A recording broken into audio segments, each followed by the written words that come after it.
Welcome to the May 29th, 2024 meeting of the Redmond Planning Commission. I'd like to call this meeting to order.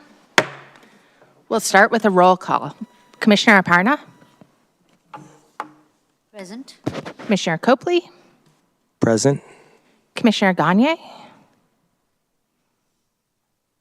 We will catch up with her later. Commissioner Van Nyman? Present. Vice Chair Woodier? Present. And I'm I am Chair Weston. Commissioner Coleman's excused tonight. I want to also thank the following staff for being present tonight: Glenn Coyle, Jeff Churchill, Becky Fry, Lauren Alpert, Tim McHarg, Kim Dietz, David Lee, Chris Wyatt. And with that, I look for a motion to approve the agenda, but first I just want to actually issue clarification. I believe that some people thought that there might be a public hearing tonight for the zoning code rewrite consolidation package. If you're here to speak on that, we're having the public hearing at a later date, but you're welcome to still make your comment today during the items from the audience, and we'll hear it now, and then you're welcome to also come back to the public hearing later. All right, so with that, I look for a motion to approve the agenda. So moved. Second. All in favor? Aye. Aye. All right, thank you. That's approved. And next, for the meeting minutes for May 8th, I'd like to make a small correction. On page 3, there was accidentally the name Issaquah instead of the location Redmond, so we'd like to correct that. But other than that, I look for a motion to approve the amended meeting minutes for May 8th. So moved. Great. Second. All right, all in favor? Aye. Aye. Aye. All right, that's approved. And I just do want to note for the record that Commissioner Gagne is here, so welcome. And now it's time for us to hear public comment and items from the audience. This is for topics not related to our public hearing later tonight. Okay, we have one speaker signed up in person, and that is Mr. Morton. Great, and if you could introduce yourself, and then you have 3 minutes. Good evening, Commissioners. I'm David Morton, Redmond 98053. I strongly support maintaining the terms of the existing open space agreement concerning the town center site. The agreement, established around 1988, was a foundational element of the town center development plan, ensuring that 44 acres of land would remain open space in perpetuity. This commitment was not only a legal requirement, but also a vital community promise, reflecting the values and needs of Redmond's residents both then and now. The importance of preserving open space in urban environments cannot be overstated. Open spaces provide numerous environmental, social, and health benefits. Environmentally, these areas serve as critical green infrastructure, aiding in stormwater management, reducing the urban heat island effect, and providing habitats for local wildlife.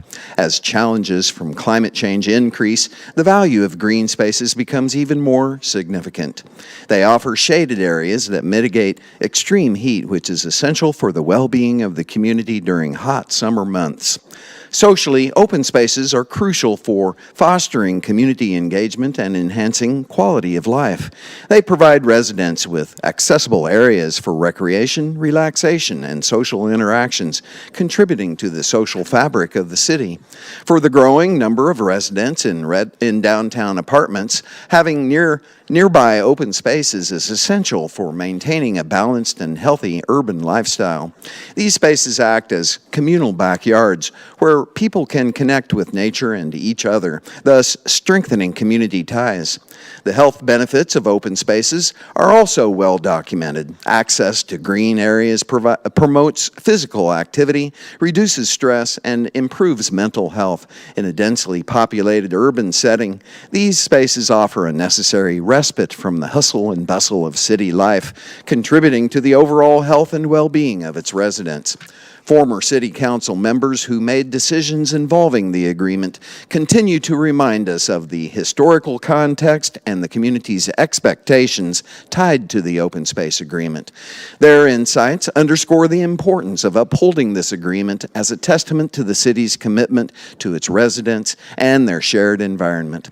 In conclusion, maintaining the open space agreement is not merely about honoring past commitments, it's about ensuring a sustainable, healthy, and vibrant future for Redmond.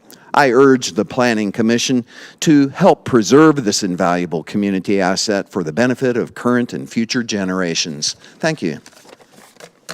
Thank you. Do we have anyone else? That is it. Thank you. Okay. Great. So next up is our public hearing on the legislative amendments for the Redmond Zoning Code Rewrite Phase 3. And we will bring up Kim Dietz. Thank you, and good evening, Commissioners. I'm Kimberly Dietz, Principal Planner with Economic Development. Joining me also is our team. We have Todd Rawlings, who is the manager of our Process Improvement Program, David Lee, manager of our Current Planning and Implementation team, and Tim McCard, Principal Planner with that same team. So tonight we want to present to you just a brief overview because your last connection with this item was several weeks ago. So we wanted to just reacquaint you very briefly with the amendment and also to share with the listening audience what is at the hearing this evening. So let me start by sharing my screen.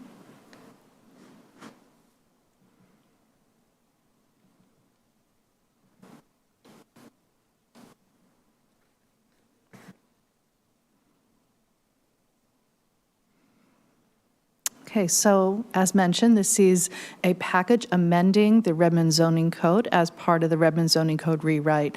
And this package is intended for conformance with Senate Bill 5290 and House Bill 1293. This is a type 4 review, so this evening you are holding a public hearing, and ultimately you'll be making a recommendation to the City Council, who will then review the package and also take action on the item. Senate Bill 5290 addresses permit review process streamlining, and House Bill 1293 addresses design review process clarity and streamlining.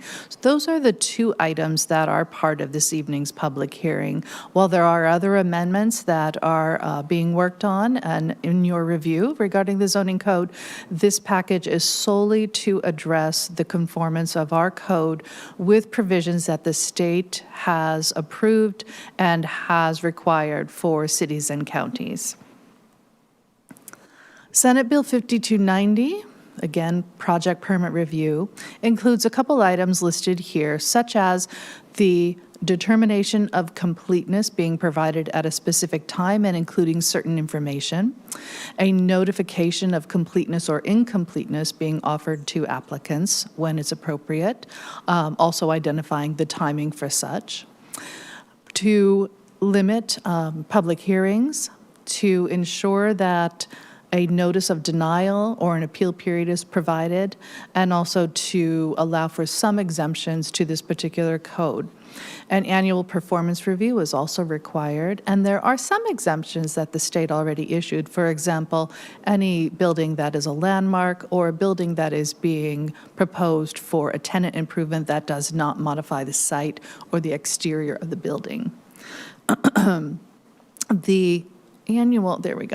The annual performance report is already something that is provided to the state, but this one is going to address the specific timelines that the legislature is requiring of cities. So it's a tracking tool to identify whether cities are meeting or exceeding those timelines, and then also taking measures to ensure that the procedures of permit review are modified to make them efficient for applicants and for staff.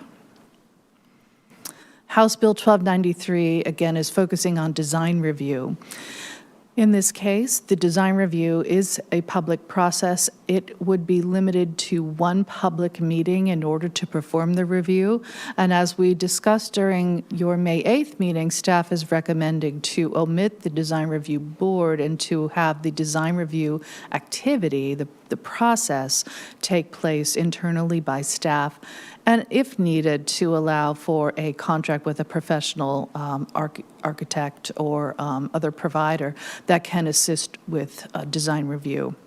Design review is limited to the site landscaping, signage, aesthetics of a building, and the standards that are used for that review must be ascertainable, meaning that the project that is being reviewed must be able to meet the standards. They cannot be outside of the reach of a normal building that would be allowed within that zoning district.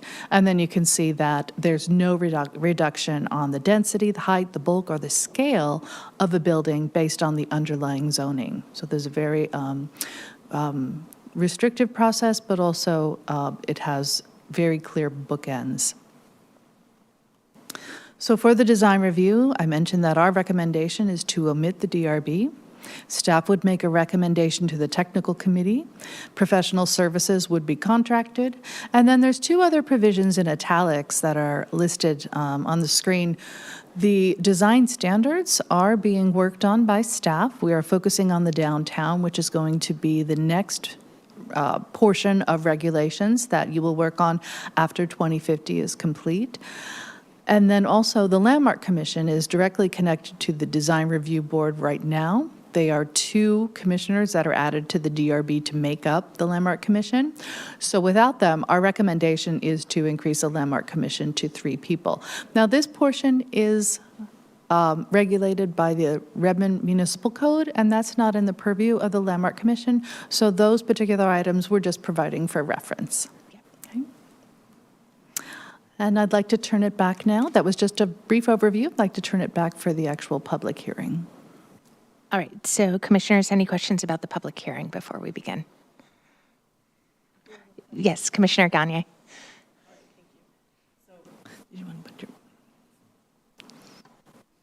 Good evening, my name is. Oh, you'll need to talk into the mic. Thank you. And kind of a fist way. There Real you go. aggressive? Yeah. Okay. Good evening, I'm Commissioner Denise Gagne. I do recall our discussion on the 8th, and I'm new, so I hope that I'm asking questions that aren't too repetitive, but my recollection is our last discussion was about increasing the commission from 2 to 3 people, and that there was sort of ongoing discussions about how difficult it was to recruit volunteer folks for that. And then I just want some clarity on how that complies with the requirement for the objective review. All right, so I think that's a great question, and we should save that for our study session, and we'll put it in an issues matrix because we want to capture that. Usually we do the public hearing first, and then we'll do the issues matrix later, because that's a great question to get into. Cool. All right, so I'm going to open the public hearing. Glenn, are there any people here to comment? Yes, yes, there is one person in person to speak, Mr. Morton. Great, thank you.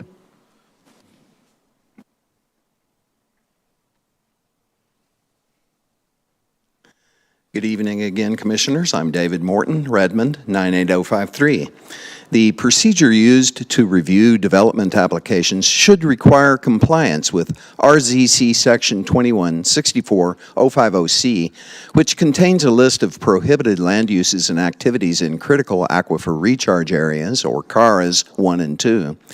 Development applications that do not comply can be denied.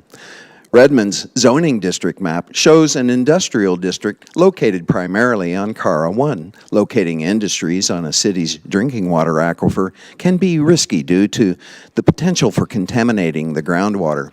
Industrial activities often involve the use of hazardous chemicals and materials that could seep into the ground and contaminate the aquifer, thus jeopardizing the safety and quality of the city's drinking water supply.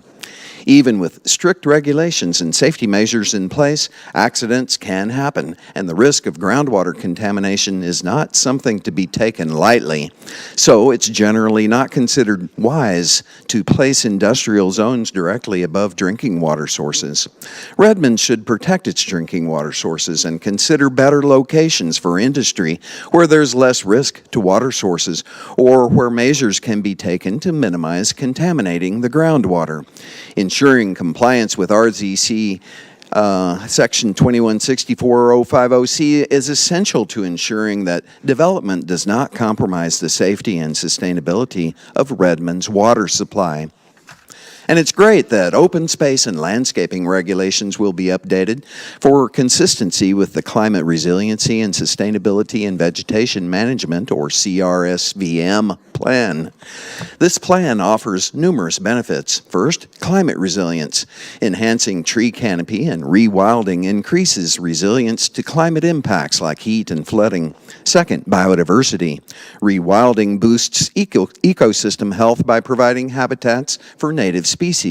Third, carbon sequestration. Planting diverse trees aids in carbon absorption, advancing carbon neutrality goals, and improving air quality. Fourth, community engagement. Education and outreach promote environmental stewardship and public support for sustainability initiatives. Fifth, cost savings. Reducing maintenance emissions, pesticides, and staff time lowers long-term costs.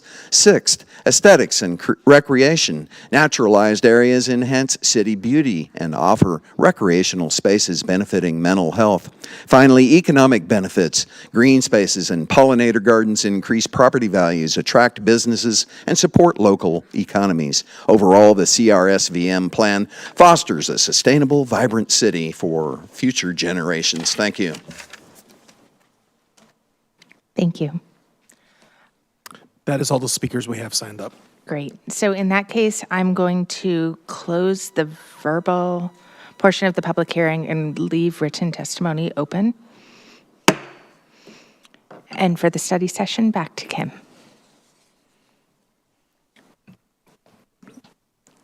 I took notes of your comments, but did you want to reiterate them? And then I'll make sure that I have my notes correct. I believe that the study session does provide time for discussion this evening. Is that correct? Absolutely. Oh, good, good.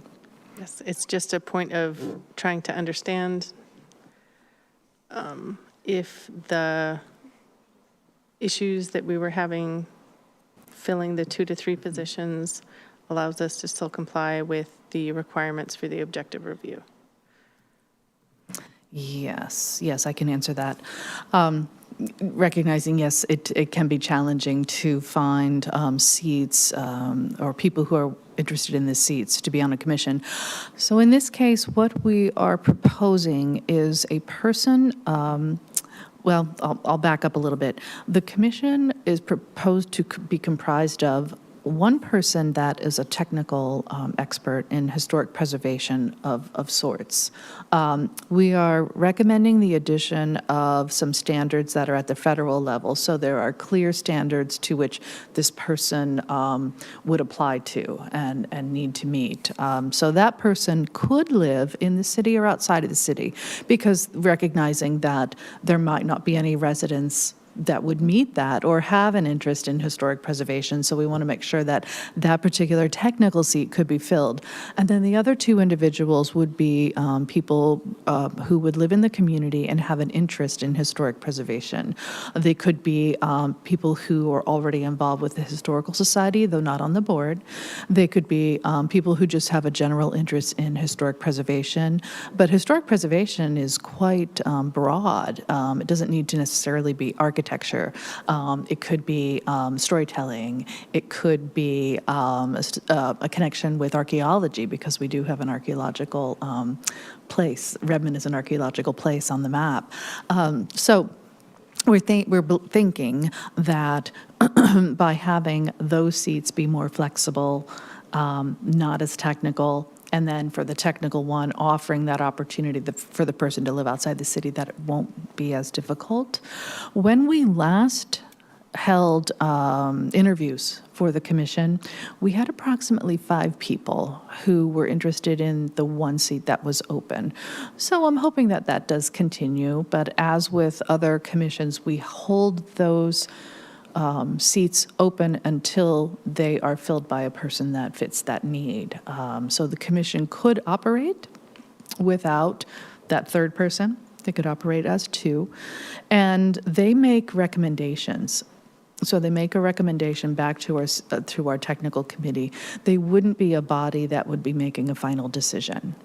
So it gives them a little bit more, as a whole, a little bit more flexibility. And then as far as meeting the standards of 1293, because the Landmark Commission is addressing design standards that are above and beyond what 1293 speaks to. So a historic building is going to follow different design standards than a regular building would follow. And for the historic buildings, those standards actually come from the state level and then federal level. So in a roundabout way, they're already designed to meet the standards that are in place. And then for everything else, buildings that are not historic, the Landmark Commission would not get involved, and those additional standards would not have a role to play. What staff would be using are very specific standards that would have a clear purpose and intent, measurements, so that an applicant would know if they're meeting that standard or not. And these are not the historic ones, these are the regular ones. And as well, by having a clear purpose statement, an applicant has the ability to propose something as an alternative. And if staff can weigh that alternative against a clear purpose statement, then they'll be able to let the applicant know if they're meeting that particular design aspect and requirement. Yeah. All right, we'll pass it around. Does anyone else? Commissioner Aparna? Thanks, Chair. I had a question about if we eliminate the design review board as proposed, I want to understand more about how the public could visualize, or people can visualize very large, significant projects. I'm thinking about the big TOD projects above a certain square footage, or maybe, the downtown center, town center redesign. It's of significance to the community, and while technically they could meet the design standards proposed, I think the community would want to have a say in, if it's massive, they'll want to know more or have at least a more, let's say, increased participation or increased level of scrutiny in terms of design, or at the urban scale, maybe an urban designer. So could you just speak to what that looks like? And just to clarify, are we opening an issues matrix at this point or not? Or I would defer to the commission if you do want an item I think on yes. an issues matrix. Yes, please. I think yes. Thank you. Okay. So yes, I've captured the first discussion. I just captured Commissioner Aparna's, and I can easily add them both, even though I think we answered your question. Yeah. So even if it's answered, you want it part of the issues matrix? I think ones that are informational, we don't need in the issues matrix, but questions where our normal process commissioners want to weigh in and have it captured to go to council, then yes. Okay, yes. So back to Commissioner Aparna's question. The public can see, or the community, I should say, can see applicants for development in several ways. Our permitting system does have a portal that is accessible by the community as long as they know an address or a project number, sometimes a project name. So a couple ways they can see that information there. Those are going to be the documents that an applicant submits for permit review. A portion of those documents are also provided on our webpage. So under redmond.gov/projects, there is a long list of projects that are in in the works. There are also in the neighborhood pages a list of projects that are located out in the neighborhoods. On these pages, you'll find contact information for the construction manager, if that's ever needed. You will find images of what would have been submitted to the design review board. There's still information that's going to be required for staff's review. It's the same information, so that'll be posted. And you'll be able to see the status of a project. All of that information is also available in map form. So if you don't know anything, but you know there's something across the street from this location, you'll be able to use the map to identify the project and then find all of that other information. I see that my team members are also raising their hands, so let's turn to David Lee, who's the manager of the group that would review. Hi, David Commissioner Lee. Parnett, did you get your answer, or you? No, it's not quite what I was asking. I understand that there is ways for the community to see it, but if you're removing the design review board from an urban design perspective, how do we make sure that these large projects meet that vision? And yes, we have the design standards, but there are some which are going to be more significant. And can we think that will the design standards include urban design standards, or will it be at some threshold level? Should we consider having experts come in no matter what? So I think that Okay. is a better phrasing of my question. Yes, and I think my colleagues will be able to help answer that. Hi, David Lee, Planning Manager. There's kind of two parts to to an answer to your question. Number one is, as you mentioned, the design standards that's currently in the zoning code. Those are the design standards that the design review board actually reviews their project against. Those have very specific requirements in terms of articulation of a building, modulation, colors, blank spaces, everything that kind of fits into more of the architectural design of the project. Their second part of this is kind of more the design the design standards, which kind of speaks to the height, the amount of density, the open spaces, private spaces, things of that nature, which is currently primarily done by the planners. Going back to the design a bit, planners also do the review of the design and provide recommendations to the board currently. Design review board, their review is strictly within Article 3 of the RZC, which again dictates the design of the project.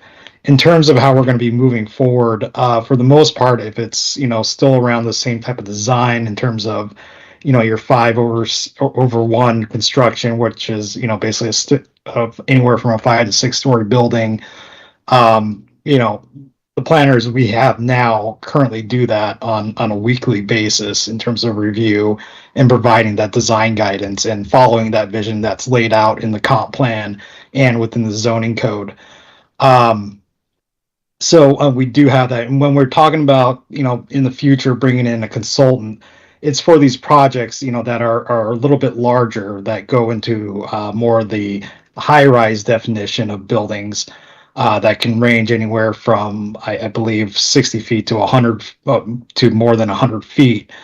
Those are things that our code didn't really have in mind for our city, because when we were developing the code when we were still kind of more of a suburb.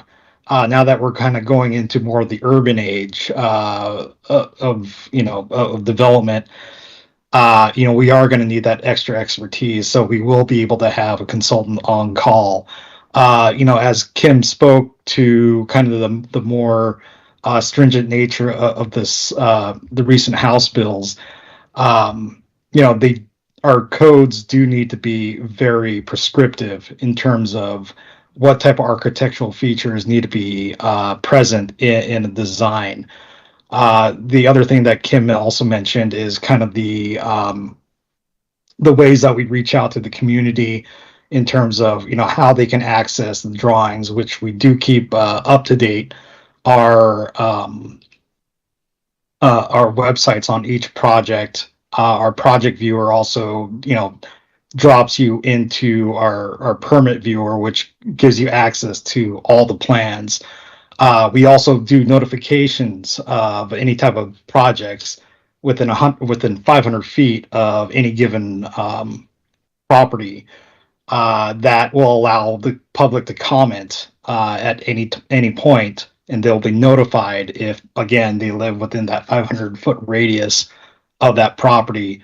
It's you, tech, Generally, we do have a comment period, which is a 2-week or 21-day comment period. However, it is the city's policy to take comments in and respond to them throughout the life of the project. So, in terms of public interaction, we would still be having that. We still would be having public comments.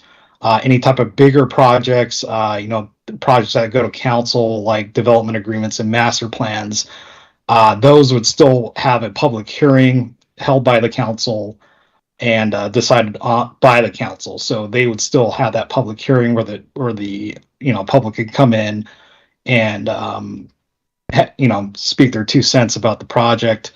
Other than that, Tim, is there anything else I'm missing here? Commissioner Parna, is that the direction that you were looking for? Yeah, as long as we have somebody who's looking at the urban design scale of it somewhere through maybe a consultant, then that's what because when we suddenly up the scale, our design standards are still catching up in terms of its architectural and scale as opposed to urban design and scale. So I just want to make sure that when we have these larger projects, somebody's in the know is looking at it. Right, and I think I want to keep this more towards building a matrix and less discussion if we can. So if there's a short answer, but maybe if there's a longer answer, we can defer, just so that people have a chance to finish going around. Does that work? It can. One of the things that we were wondering about is whether the commission, in fact, wanted to make a recommendation this evening. I actually have a comment that I think would Okay. require it to come back at least once. So with that, I think probably we'll do, because we haven't even had a chance to, this is our first study session. The previous meeting was just a briefing. So I think we're going to want one go through. I do see that one of my other colleagues, Tim McCarg, also has a comment. Yeah. Tim? Yep, I'm McCarg, civil planner. I work for Dave. A couple things here. One is that I think it's important to understand that the design review board's meetings are not currently public hearings, and they rarely, if ever, accept public comments in the course of their deliberations. So it's not as if, like the Planning Commission here tonight, they hold a public hearing where it's noticed and people show up or can comment in other ways. It's simply a public meeting people can attend. So I want to clarify that for the record. The other point that I want to make is, if we're talking about kind of large-scale urban design issues, my perspective is it's incumbent on the city to codify those types of urban design standards, whether those are street standards or, sub-area planning to identify locations of specific types of large-scale urban design features. The city needs to pick up and carry that. It can't be an ad hoc type of situation. And while our design standards speak somewhat to those things, I think the city, if it wants higher quality urban design, it's incumbent upon staff and the Planning Commission and City Council to codify such standards, and we don't currently really have those. All right, thank you. Other commissioners? I'm going to do mine and then we'll do another loop around. So I had a question just in terms of the clarity and streamlining. I was going through the deck and then trying to change it to tie it to the changes in the code. And there's a line for House Bill 1293 in that table in your slides. It says professional service when needed. And that's only 4 words, and I had so many questions. So I think when needed is a very interesting question. And I was trying to piece that back together. Like maybe it's type 2 site plan entitlements for more than 20,000 square feet plus type 3, 4, 5, 6. Maybe it's master plan development, maybe it's, but in terms of words I was actually finding in our packet, I could not figure out when needed is. And I also wasn't clear who professional services based on what's written in the packet. So it's not the technical committee, and it's not part of the pre-application conference. This is a third party brought in, but based on what you've said in the previous session, but I couldn't find it actually in the code as amended. Yes, we do have a provision, I think it's in our 2178 definitions that calls out what a professional is. In this case, the professional would be someone who is, who specializes in architecture and design review. So it would be a professional applicable to that specific need. And what we discussed for this is that it wouldn't be the service would not be specific to a permit type or a, well, to a permit type. What we're anticipating is that based on the staff that are reviewing at this time, that they have not had experience with podium design, with your high-rise design, and they might need some assistance with reviewing those. There might be other design elements that come into play by the way of that building typically being constructed or designed that our staff would not have necessarily, they might, but not necessarily have that expertise to review. So the design professional would be a person we contract with when it's needed. It wouldn't be a permanent position, nor would it be a body, like you mentioned, the technical committee. This is just a person that we have through an on-call contract. And as needed is when a specific project meets that threshold that staff can't review it. Yeah, I would love to see it clarified a little bit in the code or somewhere else if there's a process document. One thing that I noticed, the code previously had 3 flow charts that have been removed. But those really helped. And so to not replace them with the new version is tricky. So one of my things for the issues matrix is I would like to see a new flow chart added, if possible. Let's see, I think So Todd is they on, but- were Yeah, so the 21 flow charts. 76020A, 2176020B, and 2176050A. Right. The flow charts reflect procedures that are no longer timely. And that's the challenge with having the flow chart in the code, that you would need to adopt the code every time you change a process. So those will be updated, but we will likely keep them on file and have them available on our webpage or something that's outside of the code. We can refer to them by name, but not have them in the code because of their need to be more variable, particularly as the state can change the way that our procedures work.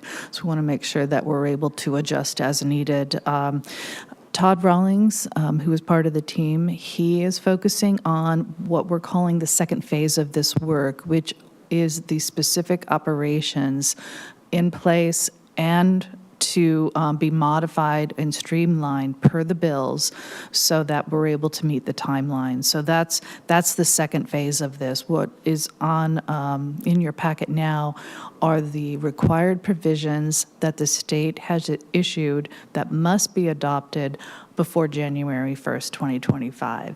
I appreciate that, but I do think that there's a problem here where there's something in the sides that's very vague with that professional services as needed. Did I get that right? Professional service when needed. And I'm not seeing that reflected in the code. So and also things like professional service, are we paying for, like, is the city paying for that? Or is the developer? Like, there are a bunch of questions here where I would expect to see a little bit more detail. Just in the understanding that this is moving towards clarity and streamlining. It's very hard to take full paragraphs of code and try to figure out what the path is through it. Okay. I see that Tim has his hand raised, but I also want to add that if there are specific questions that you do want us to explore around that, if we could hear them tonight, or if you want to provide them in email, so that way we could bring them back to you. Yeah, I think my specific request would be that professional services, when needed, line in the slide deck in the table for House Bill 1293 is actually fleshed out into something that looks more like an actual decision tree or a process. Even if it's not in the code, if it's somewhere that we know that it actually exists, because otherwise I don't think it's very clear what the replacement is. That's a significant extra step in this process, like to add in a third party and a consultant. So just understanding what projects even does this qualify for. If it's not the types that were spelled out, like there was a line added to the code saying, look at this section that explains the types in the permit process, but then that didn't reflect that line of the table. So I'm seeing that Tim still has his hand up, so maybe he has some additional Sorry, Tim. information. So this is very common. It's not an additional step in the process. So I want to clarify that every city in the Central Puget Sound region has these type of on-call contracts with wetland biologists, geotechnical engineers, design consultants, transportation.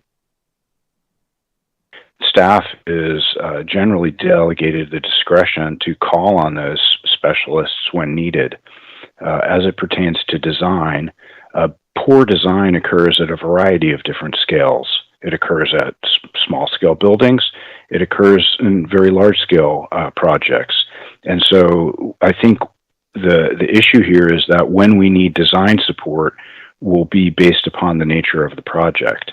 If we're struggling to get a designer to comply with the applicable design guidelines, and even though it's a small project, if we feel like bringing in a design consultant can assist us in getting that across the finish line, I think we need the discretion to do that.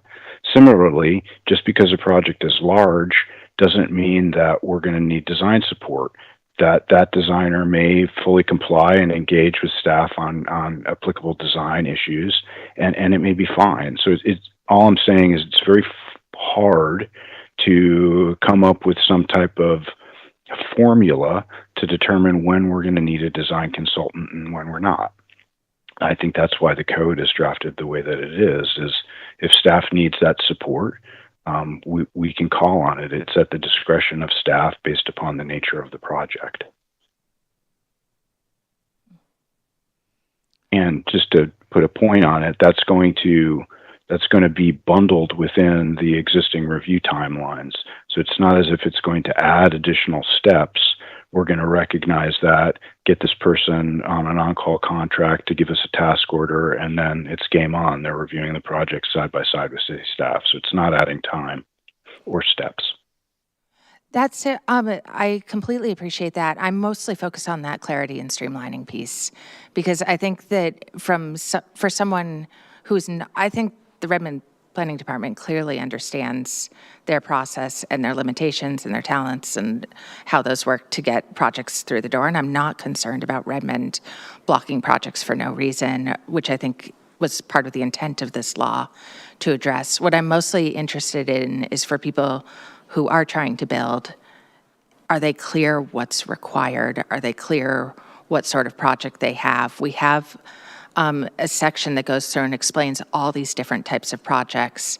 But if that's not actually the basis for part of the project, then I would just like that called out in a separate way. And I thought the flow charts, again, really boiled things down. So I like seeing things in that format because I think it's very easy to look at a glance and understand where you stand as a consumer of them.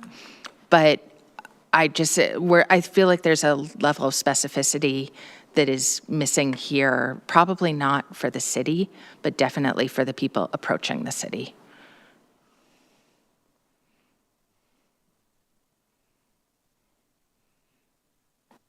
And I think actually it was summarized really well in saying that part of the point of this was to make efficient for applicants and staff.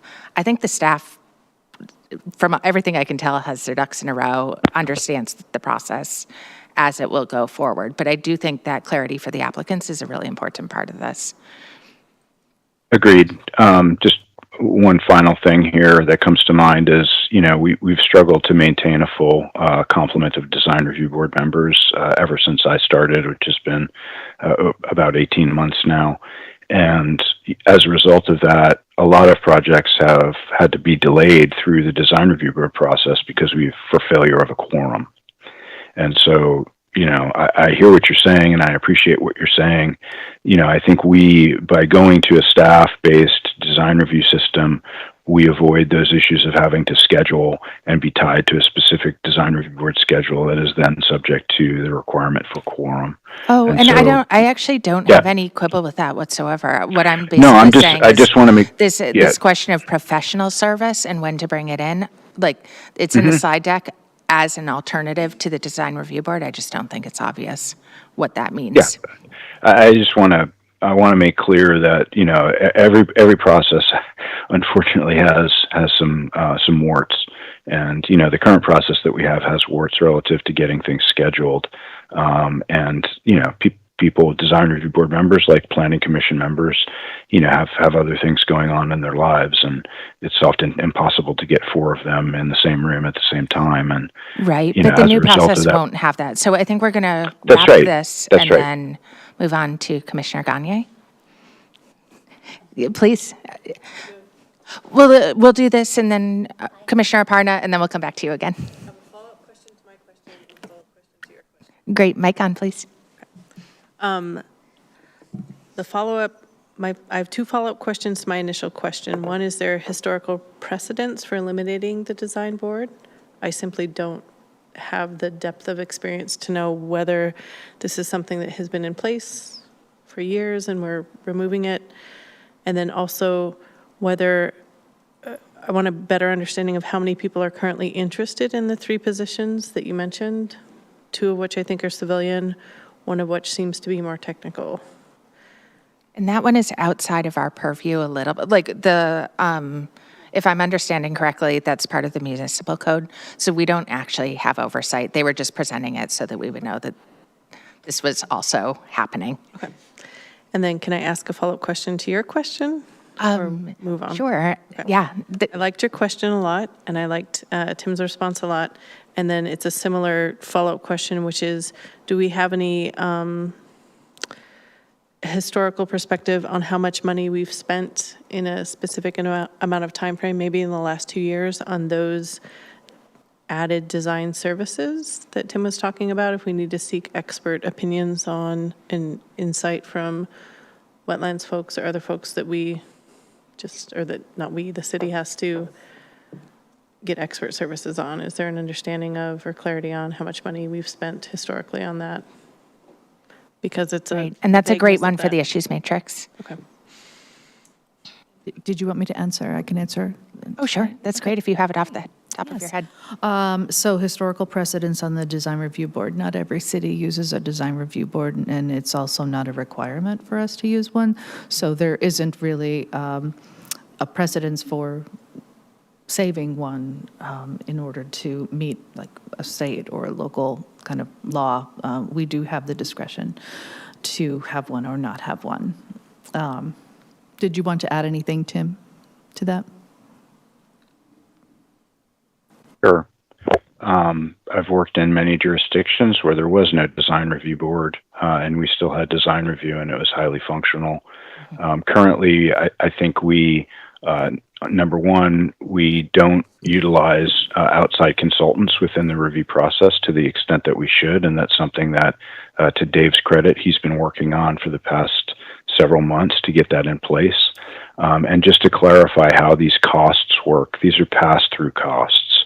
So all of our fees for me, for Dave, and for the other current planners are funded through application fees. And so we come up with a fee study on a regular basis and determine how much staff time it costs to or how much staff time is required, rather, to process any given type of application, and that's the basis for our fees. Just like this, we pass through those costs to applicants, and so with any kind of on-call contract, those are funded exclusively by the applicant. And so it's not something that's coming out of the city's general fund or any other fund to provide those support services necessary to process the development applications. Yeah, we do have a few on-call contracts in place. For example, we have one for a archaeologist that would work solely for the city, so a little bit different. But as Tim mentioned, we do have that opportunity to call a biologist or a wetland specialist if needed.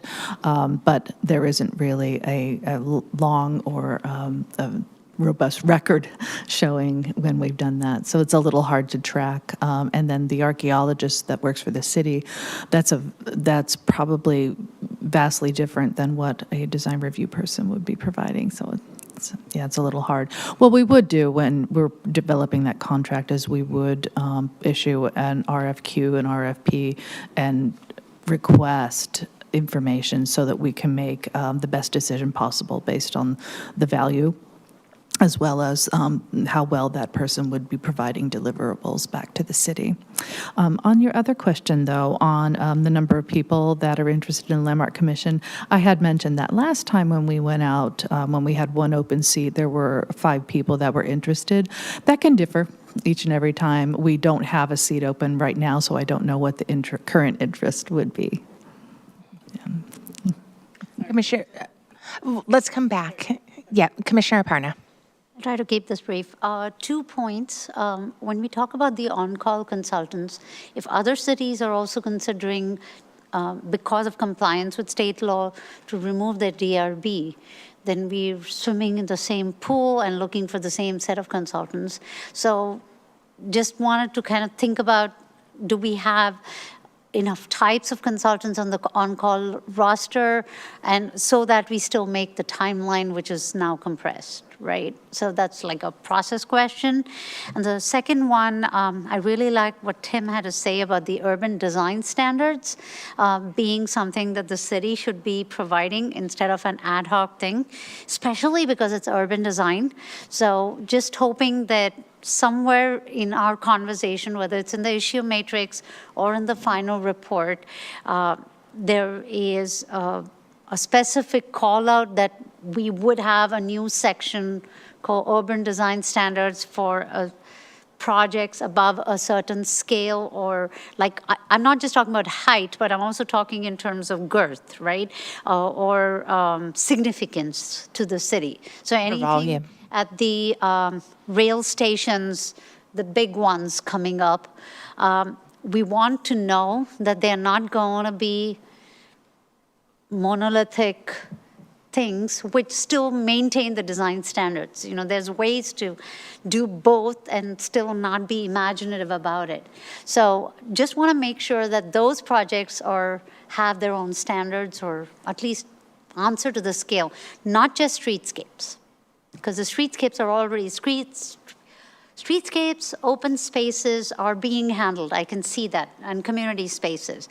But urban design is also about connections with neighboring buildings and sort of a cohesion of design. And that is not something which we are addressing just yet, I think. So that's for the issues matrix. Yes, that's for the issue matrix, please. Thank you. Vice Chair Whittier.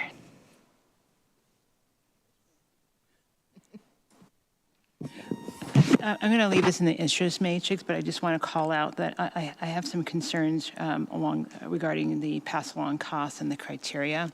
So if this is of importance, we should have standards, and those standards should be in-house, in my opinion. So I'll send a more expansive set of questions via email then, if we don't have the time now. That would be great. Other commissioners? Back to Commissioner Gagne. Follow-up questions to my initial questions. Do we have a robust current design review board? I've heard you say there are no positions currently open. Does that mean that we have a full board right now? Oh, I apologize. I was speaking to the Landmark Commission. We have a design review board that is operating right now, and my colleagues had described that there have been challenges finding folks to fill those seats. So I was answering a different question. So I'm going to defer to David and Tim to discuss what the design review board is looking like. So we currently have 6 members. It's a 7-member seat, two resident seats with 5 professional seats. Currently, the one outstanding seat is a resident member. I have another follow-up question, and I'm sorry if I'm taking No, too much time. no, we have about 5 more minutes. I'm so- new, so I'm trying to understand.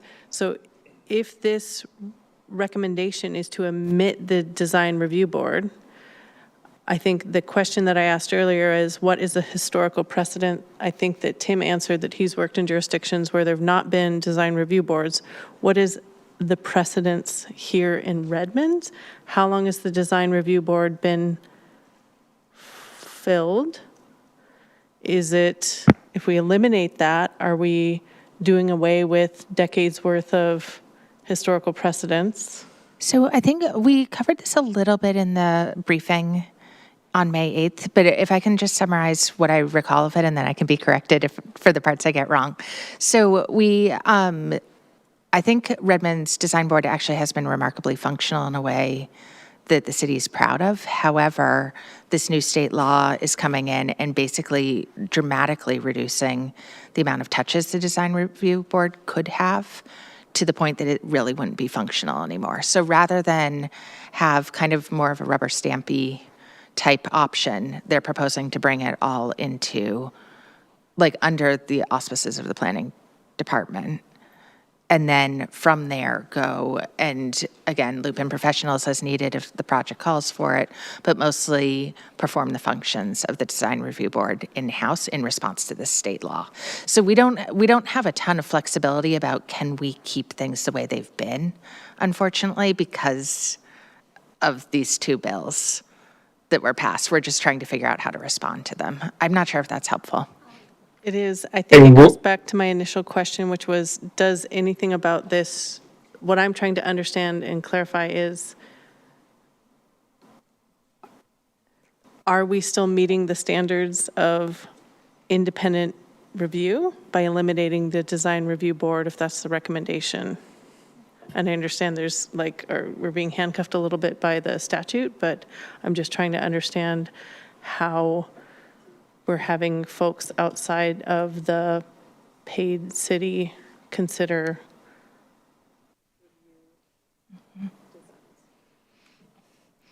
So that Can also. I take us? Oh, go ahead. We have maybe 2 more minutes, so we're going to wrap this up soon, but that's a really good question to get possibly in the issues matrix. Sure, if I could just take a quick swing at that. That'd be great. So yeah, the thing we gotta kind of remember is that the design review board doesn't go to these design review boards and make recommendations just kind of out of the blue. They're code-based recommendations that they also need to follow. So again, staff will make a recommendation to the design review board based on the codes that the design review board needs to follow, which is the Article 3 of the Redmond zoning code, which dictates all the design standards within the city. So no matter whether we have the design review board or not, though the items in Article 3 still need to be met. So what the design review board does bring is, potentially different techniques to meet these design standards that we currently have. But if we go without the design review board, we still have those standards that, the planners still need to review and place upon these projects. In terms of the consultants that we would hire, again, this would be done through a request for qualifications. Cities will review applications to this. These entities or architect firms would be working for the city on behalf of the city to, again, institute the sections of Article 3 that are that are applicable to each project. So, you know, at the end of the day, we should still be having code compliant projects that are implementing the design standards that we have and will have in the future. Yeah, that's right. I've explained this to innumerable design review boards over the past 30 years. They're not actually design review boards. They're design standards compliance boards. So the only authority that is vested or granted to a design review board are those things that are codified. Otherwise, it wouldn't be legally defensible. And so design review processes that kind of treat it as a desk crit, you know, where designers are standing over your desk criticizing your design, that is not a legally defensible design review system. It has to be based upon standards that are codified. This bill is requiring that we make those, you know, more clear, more, you know, quantifiable in a certain sense.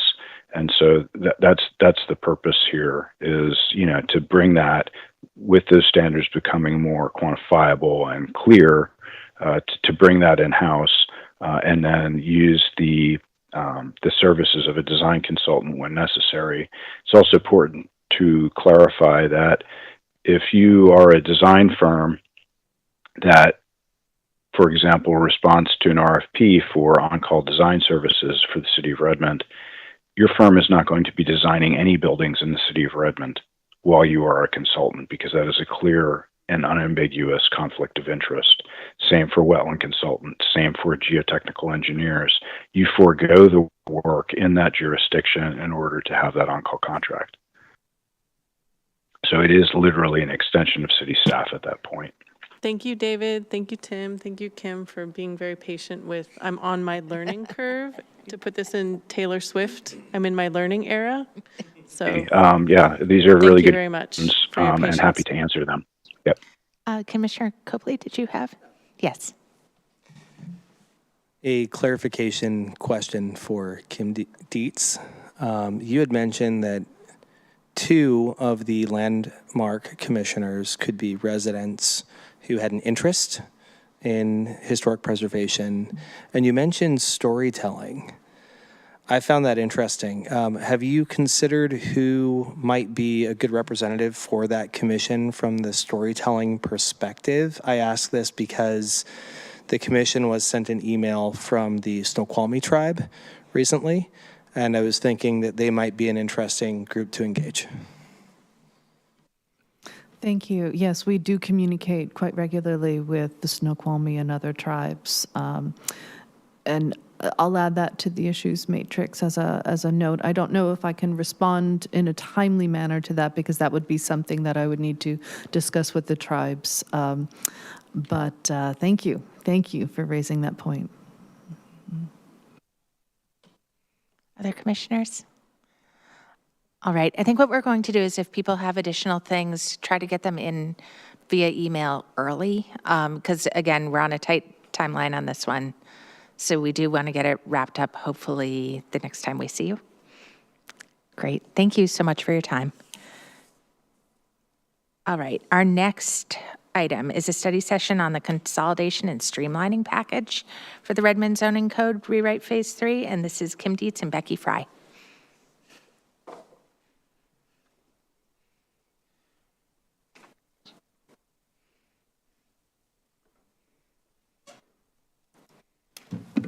Good evening, commissioners. Now we're on to a very exciting package of a lot of red lines. Okay.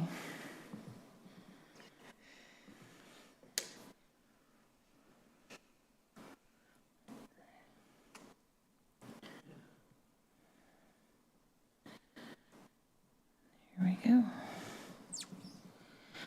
All right, so this evening, as Chair Weston mentioned at the top of the meeting, we had originally scheduled a public hearing for, this is just a study session.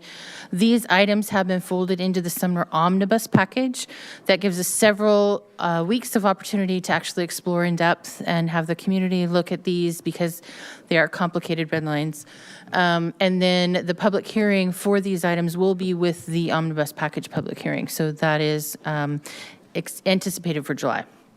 So just wanted to set that context again. Thank you for your patience as we gave more time for this topic. Again, our slides are similar to what we've seen before, so I'm going to go through them really quickly just to set the context for folks who might be joining us tonight. We're going to go over some of the proposed amendments really quickly. I'm going to review the draft text documents. We're going to open up the red lines and walk through them, but at a very high level. We know we just got your packet last Friday. We know it's going to take a little bit of time for you to digest and read through them. And so we are not anticipating going through in detail. We're just going to highlight as we go through and see this is what's in this document and here's how to kind of read it and maybe some complexities. And we are prepared to start your issues matrix, but we don't anticipate having a lot today unless you've had a chance to review them since Friday. But we anticipate really starting to deep dive into issues matrix items at the next meeting. So just to set the context of what we're anticipating for tonight. So we do hope to go through it not necessarily super quickly, but not at a very slow measured pace. We do want to try to get through all three documents tonight in the time that we have. Again, there's a couple of pieces and parts to this. They're open space and landscaping. There are two separate chapters. And then the zoning districts tables and allowed uses are in 2104. So there's three separate chapters that are being amended here tonight. Also wanted to remind everyone that this package involves a lot more than these three chapters. As we mentioned in your memo, it calls out 2108, 2110, 2112, all of the other sections where we're going to be striking from. We did not put that in this package because it's literally just being deleted from those sections. And so we are moving them here into these chapters. So open space and landscaping, again, this is a slide we've used a couple of times now. What the content for these topics is this package is taking all of those regulations that are related to land uses, making them in 2104, in landscaping, putting them in the landscaping chapter, in open space chapter, so that they're not in 60 million different places throughout the code. And that is the package today. That is the primary purpose of this package, but there's also some clarifications and other things. I don't know if you want to highlight anything in particular, Kim. Okay. But there's a couple of other things that we are putting into open space in particular to support Overlake. And then there are things that will be coming next package. So as you recall, what's coming next after we get through this whole series is the downtown Marymore, the mixed use districts. With that work, there's going to be more work in open space and landscaping and land use chapters. Obviously, as we get through the zoning consolidations, land use tables are going to change. But the same thing is also happening with open space and landscaping as well. There's continuing work that is happening. The downtown design standards, et cetera, they're all ongoing. So at the beginning of this year, those of you who've been with us that long, we reiterated the commitment that we made last year that we will try to open a chapter of code only once if possible. These three topics are not possible, and I just wanted to be super clear about that. We will be opening them twice, but only twice, not 10 times. We're going to try to just get this through twice. And then the zoning district tables, again, it's consolidating all the uses from everywhere. This is a little bit more complicated even. Oh, it's not syncing. Okay. Okay. All right, sorry about that. I just got a new update today, so there's a few things that are working different. I apologize. For the land use zoning tables, it is a little bit more complicated, though. We have 3 tables in 2104 that are related to uses, and then in each and every zoning district, there's at least 2, if not more, tables that talk about uses, and there's limitations and conditions and whatnot tucked in all sorts of different places, and they don't necessarily all agree today. So we're trying to take all of those tables, all of those conditions, limitations, special regulations, and trying to simplify them down. We have created in your packet an attachment that tries to show you the to from for the neighborhood residential and the overlake districts. Even as to from that does help, even that is not great because it doesn't list all of the conditions and all of the limitations. And so there is not a neat and clean way to show everything from all of these 7 districts that are going down to 1, all of these different iterations. So we just did our best to try to provide some tools that can help show where we're making those transitions. If you need additional tools, please let us know. We're happy to deep dive into that through your issues matrix if something is super unclear. But that attachment hopefully will help you do some of the mapping of the to and from. And then the other things that we're doing in here are obviously the zoning consolidation, just trying to simplify things down. Implementing the Redmond 2050 vision for Overlake changed a lot of the uses. Obviously, that's something we've already looked at with the Overlake package. So there's a lot going on with those Overlake pieces too. So I'm not going to reiterate every decision we made, but I'll point out one change when we get to that. In this slide deck, I did show a little bit of how to use these tables. Hopefully that works. There's a lot of different pieces and parts. There's very helpful to know if it's just a C, but there's nothing over in the column that talks about conditions. It doesn't matter. It's always going to require a conditional use permit. But if there is a C and then there's something over here on that table in that column that says it's a conditional use permit if ... then the conditional use permit is only required in that circumstance. All right, so there's a couple of nuances on how to read the table, but all the time the conditional use permit pieces will always be in that column. The limitations will always be in the notes, and so there'll be a really distinct clarification between the two. I do want to also point out that something that is in this package, we have a lot of special regulations right now that apply always. Like always, playground equipment has to be at least 10 feet from the neighboring property owner, right? That is not necessarily a note that we want to have to note every single time. So what we're working on right now and what will come into the next package is a solution for special regulations that are just always going to apply. Same things happen. We're working for developing code for food courts, right? We don't want to have that as a note. Those are going to be a couple things that are based on state requirements, and we're just going to have them in a section somewhere with a cross-reference to them. For now, if there is a special regulation that does not have a home other than it was a note in a table somewhere, we just put it with the limitations in the notes for right now so it doesn't get lost. Okay, but I wanted to point out that that will look a little bit different next time around because we're potentially going to have a bigger conversation about where those special regulations should be in the code. Okay. For now, they're just listed in the notes with the limitations. And again, this is the same slide deck from before. These are all going to come later in the full package. You'll see all the deletions. We did not put them in the packet today just for simple clarification that you can just look at what's new and not necessarily just what's being moved and deleted. Okay. So the next steps, obviously, as I mentioned, this is going to go into the omnibus package. We have a couple of weeks of conversation that we could focus on this before the rest of the official omnibus package comes to you. And so that gives us some time to really deep dive into these topics. We do anticipate the public hearing in July, and this package, this set, will go into effect with the package that goes into effect January 1st, okay? Some ongoing work that will go into the next package is listed here too. So obviously we're looking at adding new graphics and updating standards, and we're looking at taking the design standards and integrating that. That will also impact a lot of the open space and landscaping pieces. So there's a lot of work that will come back as a part of that next step that will go for the piece that will go into effect later next year.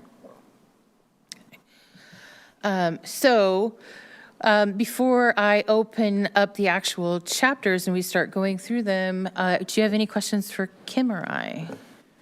Commissioner Van Nymen.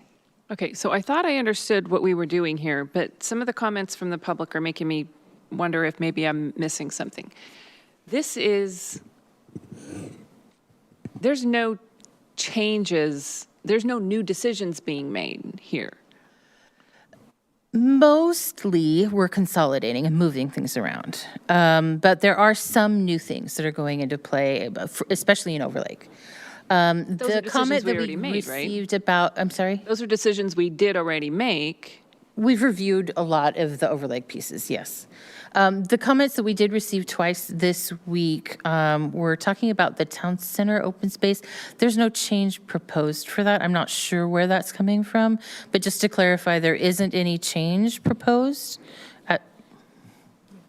I did want to point out that there are some changes you'll see throughout that are to create consistency between the code, the comprehensive plan, the park plan, the resiliency of landscaping plan. So there are some changes to, mainly to terminology that are proposed. And so there might be a change to like the name that's used for open space to give it a more specific type in order to align with the park plan. Point those out to us because we love to delve in on those guys. But specifically the comment about the town center open space, the only thing that's happening to that right now is all of those centers pieces were cut and paste, and we did some minor editing from languaging. But the work that's going to go into the next package is trying to find a consistency across the centers. And so that, it may look a little different in the next package. I don't know yet. We haven't gotten there yet. I don't anticipate us undoing anything, and then we're not going to take back any of this set-aside open space. But this package at all, it's literally, it was just moved from here to here. So in the package in front of you today, there's nothing changing in town center open space. And if I wanted to make some significant landscaping change to standards that I think, I'm going to advocate for this type of tree, that's Then- not what we're doing here. Yeah, that would need to go through another process because our SEPA was very specific on what was in the package. So in order to change significant standards, we would need to restart the process. That's not what, that's just clarifying correct. the scope of what we're doing here. Okay. That's correct. Yeah, if we do want to start looking at updating the design standards for open space and whatnot, that is a part of the work that's happening that will come next. We could take a note of things you're interested in, and we could try to see if it's within the scope of that work. But as Kim mentioned, there's a scope for this work, there's a scope for that work, and then we would have to set aside some time to look at other beyond that. All right, other questions? Commissioner Aparna. This is more a procedural question. I'm trying to orient myself, it's a lot. So if we have questions, what is the best way to get this on the issue matrix? Would it be better to email? I think let's do a quick round if it's okay and start building a matrix now. And then if there are additional, probably not answers, just like we'll try to get things in. Yeah. And then if there are additional questions, once people start really wrestling with this and digging through it, then please just email. Got it. Yeah. And we'll follow up in our next, we'll do our typical process where we go through the matrix and. Great. Thank you. Yep. So if there are no other just general questions, I'll go ahead and start and we'll open up 2104. That's great. For the sake of building the issues matrix, what I would like to do is go through 2104, then add any land use related things to the issues matrix, then open up open space, and that way it just kind of keeps it together instead of just having anything thrown, if that works. Okay, so in 2104, from an organizational standpoint, we're going to have a couple of new sections. We have set aside 100 for residential, 200 for non-residential, and 300 for non-conforming. That may change as we're looking, like I said, at where do the special regulation standards belong? Do they belong in 2104? We might see some different numbering. But the intention is for a lot of this first part to stay, and then we will start striking eventually. But the first piece is just to clarify which of the zones are actually being impacted in this package. This will be a significantly smaller list in the next package as we go to the fully consolidating. Okay. Some of the next pieces and parts I just want to point out is we actually don't have a paper copy official zoning map anymore, really, anyway. It's a very antiquated concept. In Island County, we had books, you know. It's like we're getting away from having paper official maps. We're just referencing the city's online zoning map. So we're just making that clear. And then as we get down into 030, this will stay no matter what, but we're cleaning it up a little bit to reference the fact that we're not going to have uses in other zoning district pieces, but we are going to have some use-related pieces that are in other spots. All the temporary uses have been removed from 2104. They're going to go through a separate permitting process. They're all going to be regulated under 2146, and so kiosks and that type of thing won't be in this chapter. They won't need an official permanent designation anyway. And then there are some shoreline-related regulations, and there's some CARA regulations. The CARA gets brought up frequently about what's the cross-referencing, that we're just trying to make that easier to people to understand. There are some additional things that might be related for both shorelines and the CARA.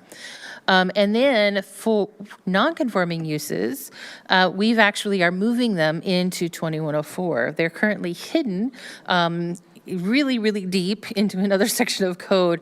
And one of the things Director Helen had mentioned, it'd be really nice to have all use-related pieces in basically one chapter. And so we've just relocated them here. The edits that we made to non-conforming for overlay have just been transferred. So we're not making any other changes. So for the sake of Planning Commission review, there's nothing new to see in that section. You've already reviewed it. One thing that we are clarifying here is that if it's not listed, what happens in the code administrator. That's something that Director Helen asked us to put in there. I've added this after our packet. So this is a change from the packet version, but it's just adding in that clarification. And then we are adding in what limited uses mean. Okay, so then we start to get into our old tables, and you'll see a lot of strike-throughs. And so for now, what we're going to be doing is eliminating all but 2 rows in this table, and the rest of the table will be struck in the next round for this set of tables. And then in the next set of tables, it's going to all stay, but all of these are zoning consolidations that are going to end up being moved later anyway. And so that is going to stay for now and disappear in the next package.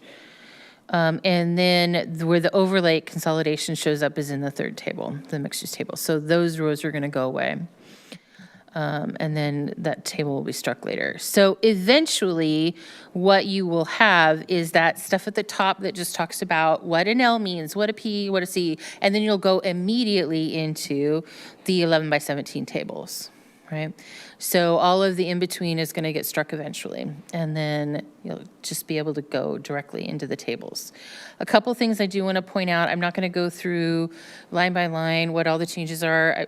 You're going to need some time to digest that, but I do want to point out a couple of things. Single family is no longer a term we're using. That was inconsistent with a lot of the discussions we've had over the last couple of years. So it's just going to be dwelling unit attached, dwelling unit detached. There's a couple of other things in there that are worth noting from a just terminology standpoint. A couple other things that I do also want to point out is currently, we have permanent supportive housing, emergency housing, those things are footnotes within the tables. That was the easiest way to just add them in and get them done. Now, there actually will be rows within the table. Another change that happened after the packet was published is moving the permanent supportive housing, traditional housing, up to just right behind, below multifamily, because it is a type of multifamily housing. And it just reinforces, cognitively that they're very similar structures and uses. So instead of having them down with emergency shelters, they're not technically group homes because it's an apartment. And so would there just be a part of the residential category? And then under lodging, some old terminology had not necessarily been updated once we moved some things around. So the two different types of lodging, we've actually just used the simpler terms, bed and breakfast inn or boarding house and hotel and motel. So that is also a change from last Friday's packet. I just wanted to point that out. But again, as you'll see, within each row, you'll have a limitation. There'll be a number. It'll jump directly to that note that'll be hyperlinked. If you have another section of code that relates to that use, it'll be over in the column with conditional uses. So conditional uses and cross-references will all be in that same column. I did originally intend to pull down business park, manufacturing park and industrial into the 11 by 17s, but when we got into the conditions and limitations and special uses, it got really ugly. And so I'm just going to use that in the next package anyway. So a question. So that's all I wanted to point out. If there's any questions on the actual chapter, otherwise we can start your issues matrix. Yeah, maybe just one quick question about definitions. So one that popped for me that made me realize I could use definitions on all of these broadly was the idea of manufactured in the table. And I was wondering, does that include prefab? Does that include modular? Because like sometimes those are solutions around either affordable housing or like if you're looking at passive, a lot of times that's a really good way to go that route. So I wasn't sure like what our definitions exactly mean in that case. So for a manufactured home by state law has to be treated the same as a single family home would be. But they had ends in a bunch of the charts.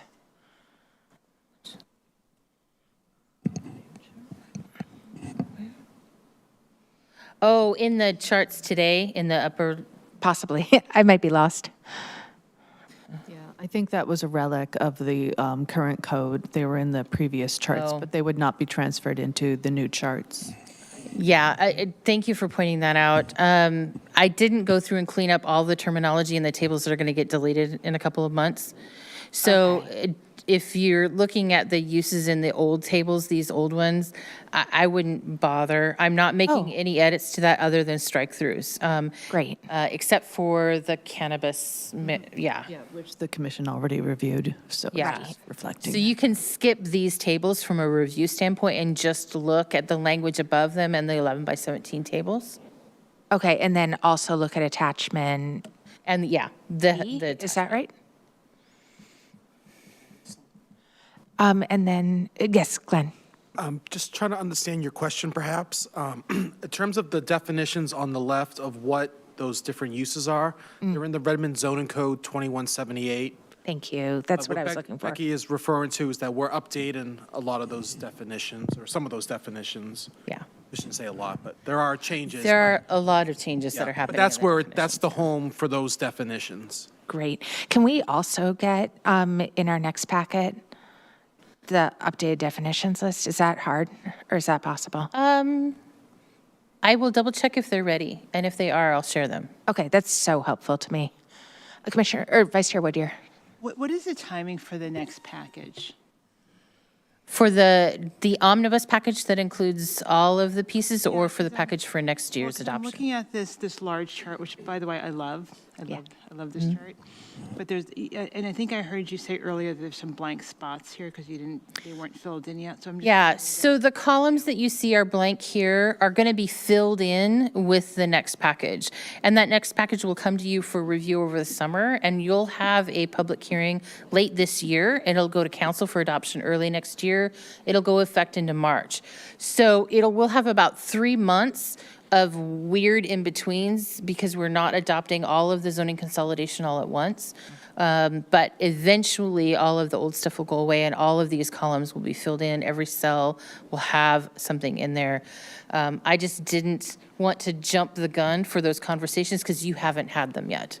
And that second package is also the complete neighborhoods conversations. So what you see here under the neighborhood zones doesn't have that complete neighborhoods conversation. All of that, all the mixed use zone, all of that will come in the next set. Again, that'll happen over the summer and you'll have a public hearing this year on it.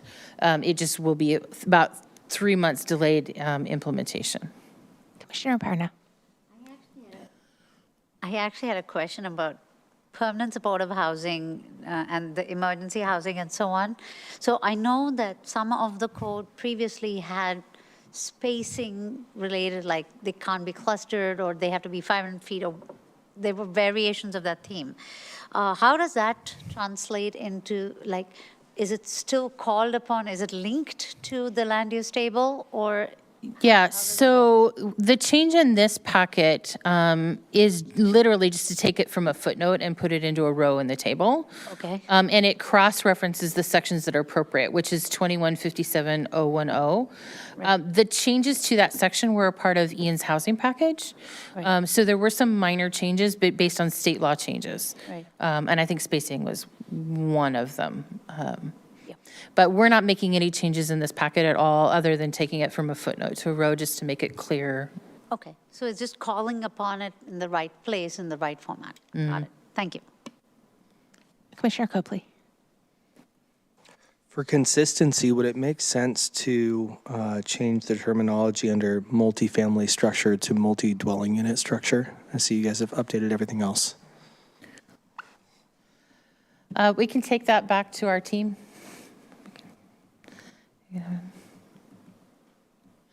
I think it might be a little hard to change all the references to that term, but we could take that comment back. It's a fair point. Commissioner Gagne. You mentioned that there's been too aggressive. Oh, no. You mentioned that there was a years-long discussion about moving from single-use, single-family dwellings to dwelling units. Big ask here. As a brand-new commissioner, can you succinctly help me understand to make sure that I'm mindful of language and understand? Yeah, no, that that's transition great. from single-family units to dwelling units, so that I'm. It's not that we don't have single-family homes. It's just that the term single-family is a little bit obsolete. Our existing zoning districts as they are now, we call them single-family zoning districts, but they allow duplexes, threeplexes, fourplexes. I mean, they allow a lot of different housing types. They're not single-family zones either. And so there's a lot of movement there where just, it was felt by the commissioners, I mean, that it was just not a term that was appropriate anymore. In the other sense, too, we're also moving these zones into missing middle housing types, and we've got cottages, and we've got all of these things. And so if we list out a single-family home as a type, do we also have to list out every single type of housing?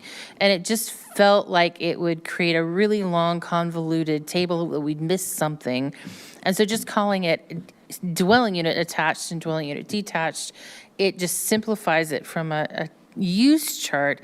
And then in the zone, it will tell you, can you only have one? Can you have two? Can you have four? Can you have six?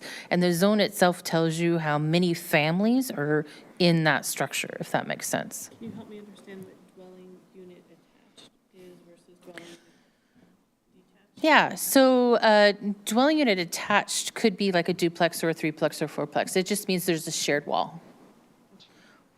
And if you can bring your mic for question, it's so hard to talk into it. We all have to get used to it. Yep, thanks. Other questions on this portion? All right, so I think we can move on to the next. Any items specifically for the issues matrix? We discussed a couple of questions, but is there anything that you feel needs to go on the issues matrix?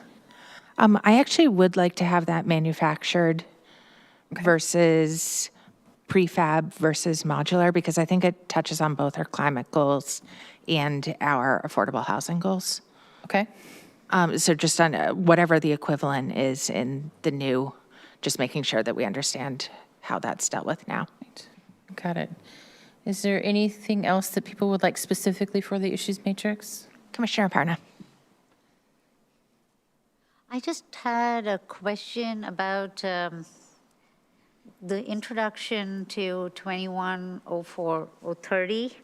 So where you're mentioning that the CARA or the shoreline, are these the ones that we've already seen, just for clarity's sake?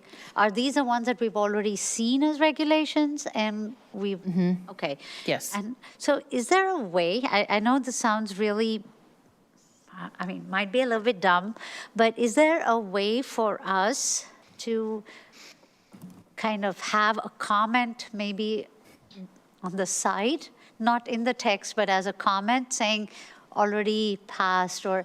Oh, okay. Because what's happening now is I'm sort of starting to second guess what we've seen and what we haven't seen. I totally agree with that.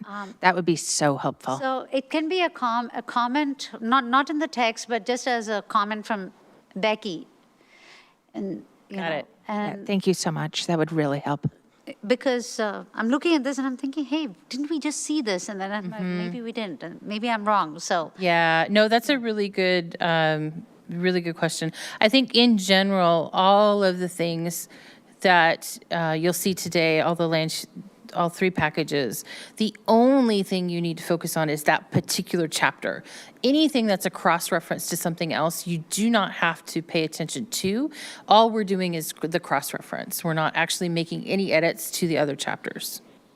got In it. general. But it also helps to know what we've already seen and, passed. Vice Chair Wood. Yeah, the other thing that would be super helpful to remind you of is the table of changes we have on the website. So, brand new computer. I don't know about that. But we can go ahead, we'll pull that up a little bit later too, but as I mentioned at a previous planning commission meeting, we actually now have a website that lists every single section of the zoning code, and if it's being changed, here's a link to the most current version. Is it being reviewed by the planning commission? Is it being reviewed at the city council? So all of that is available also as a resource. That could be well put in the memo so that, it. Yes, that would help us. Vice Chair Wood here. And I would just quickly say on top of that, it would just be really helpful for, jeez. No, It would be yeah, we helpful can to- definitely do that, and I'll put a link to that in your next memo. And then Vice Chair Wood here. Yeah, and I was going to say, for the memo, it would be really helpful with a little bit more specificity of how you want us to react to this so that we're on point and we're using our time efficiently. I can actually do that. I'll send you an email so that before your next meeting, you know how to focus your attention. We'll do that. Great, thank you. All right, so we have 3 minutes to keep, but I feel like we probably still want to keep working on this. Are people okay spending maybe 10 to 15 more minutes on the other two parts? I'm seeing some yes and some no's. I'm seeing more yeses. I'm sorry, Vice Chair. Sorry, trying to.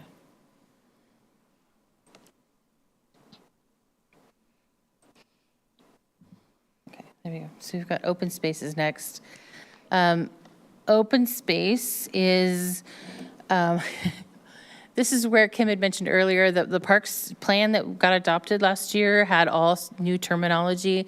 That is all reflected here. We're referencing all of that. Open space types have completely changed. Also, we are having urban standards, and then we're having additional information about our publicly owned private public spaces and residential open spaces. So as we started to consolidate them from everywhere, we had to group them somehow.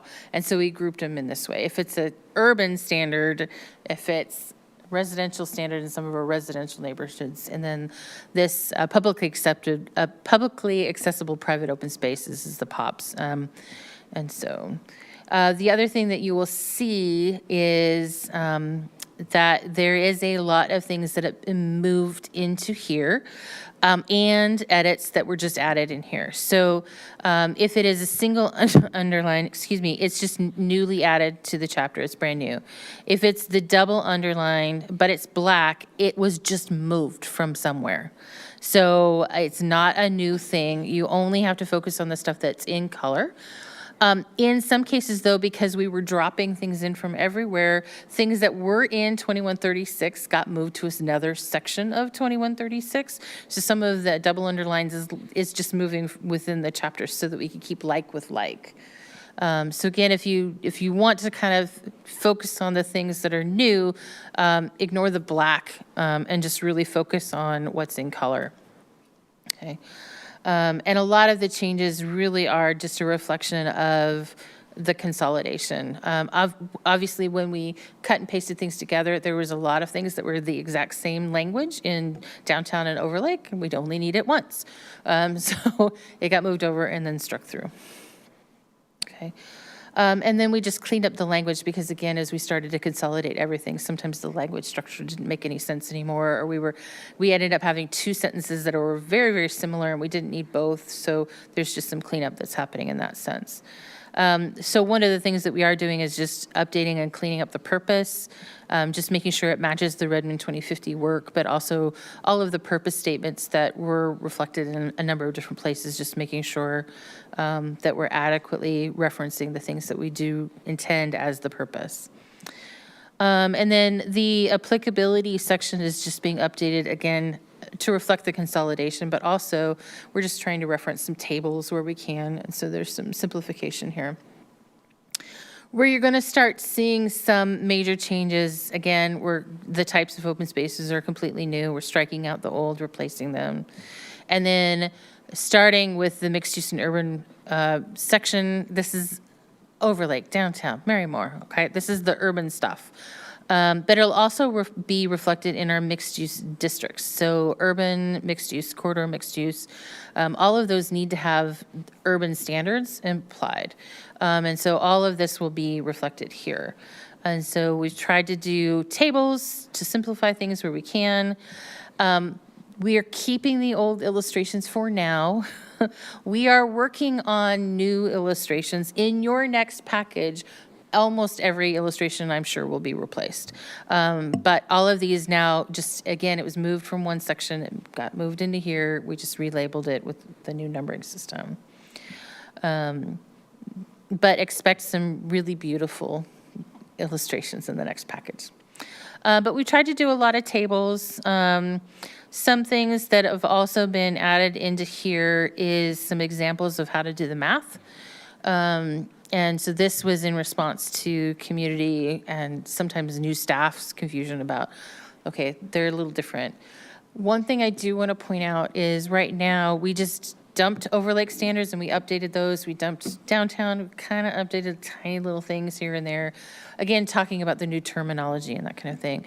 But at some point we do want to have just basic standards for urban areas and not have completely different math required for Overlake and downtown. And right now they do.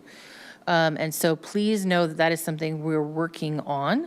And Director Holland has approved us to keep working on that. So the next section here is Town Center. You'll see there's just a lot of double underlines here. Again, you see the same graphic is here. There's a couple of minor changes, but mostly it's from going from shall to must, which is just a general thing that we're changing code-wide. So again, just providing some examples. You'll start to see some strike-throughs because it'll be repetitive, right?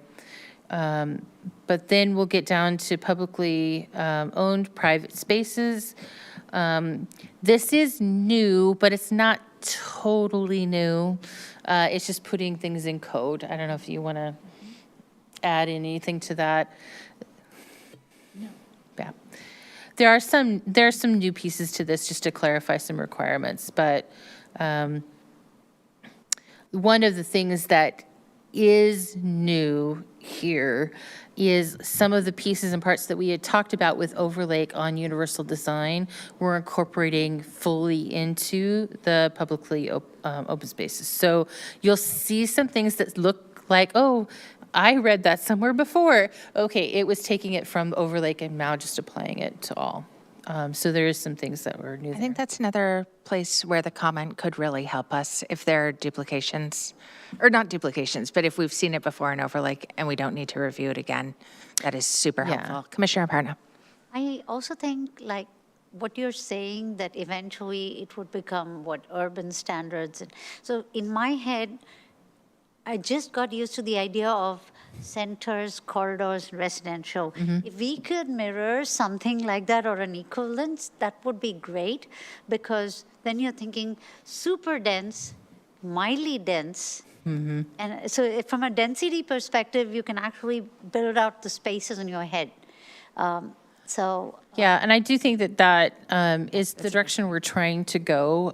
We're just trying to have a basic standard and then saying, in this circumstance, it'll vary by a little bit here. Right. In that circumstances, it might look a little different here, but the standard should be, I mean, a plaza is a plaza is a plaza, but it might have different dimensions and different things that we want to see in it in a highly urban area versus a Right. corridor mixed use. Would you like that added to the matrix?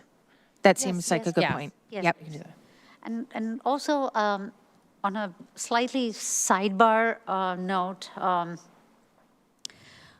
doing something similar for work, where year on year we do certain things, but every year there are certain exceptions, and we kind of started to use in an appendix, and it got messy very quickly.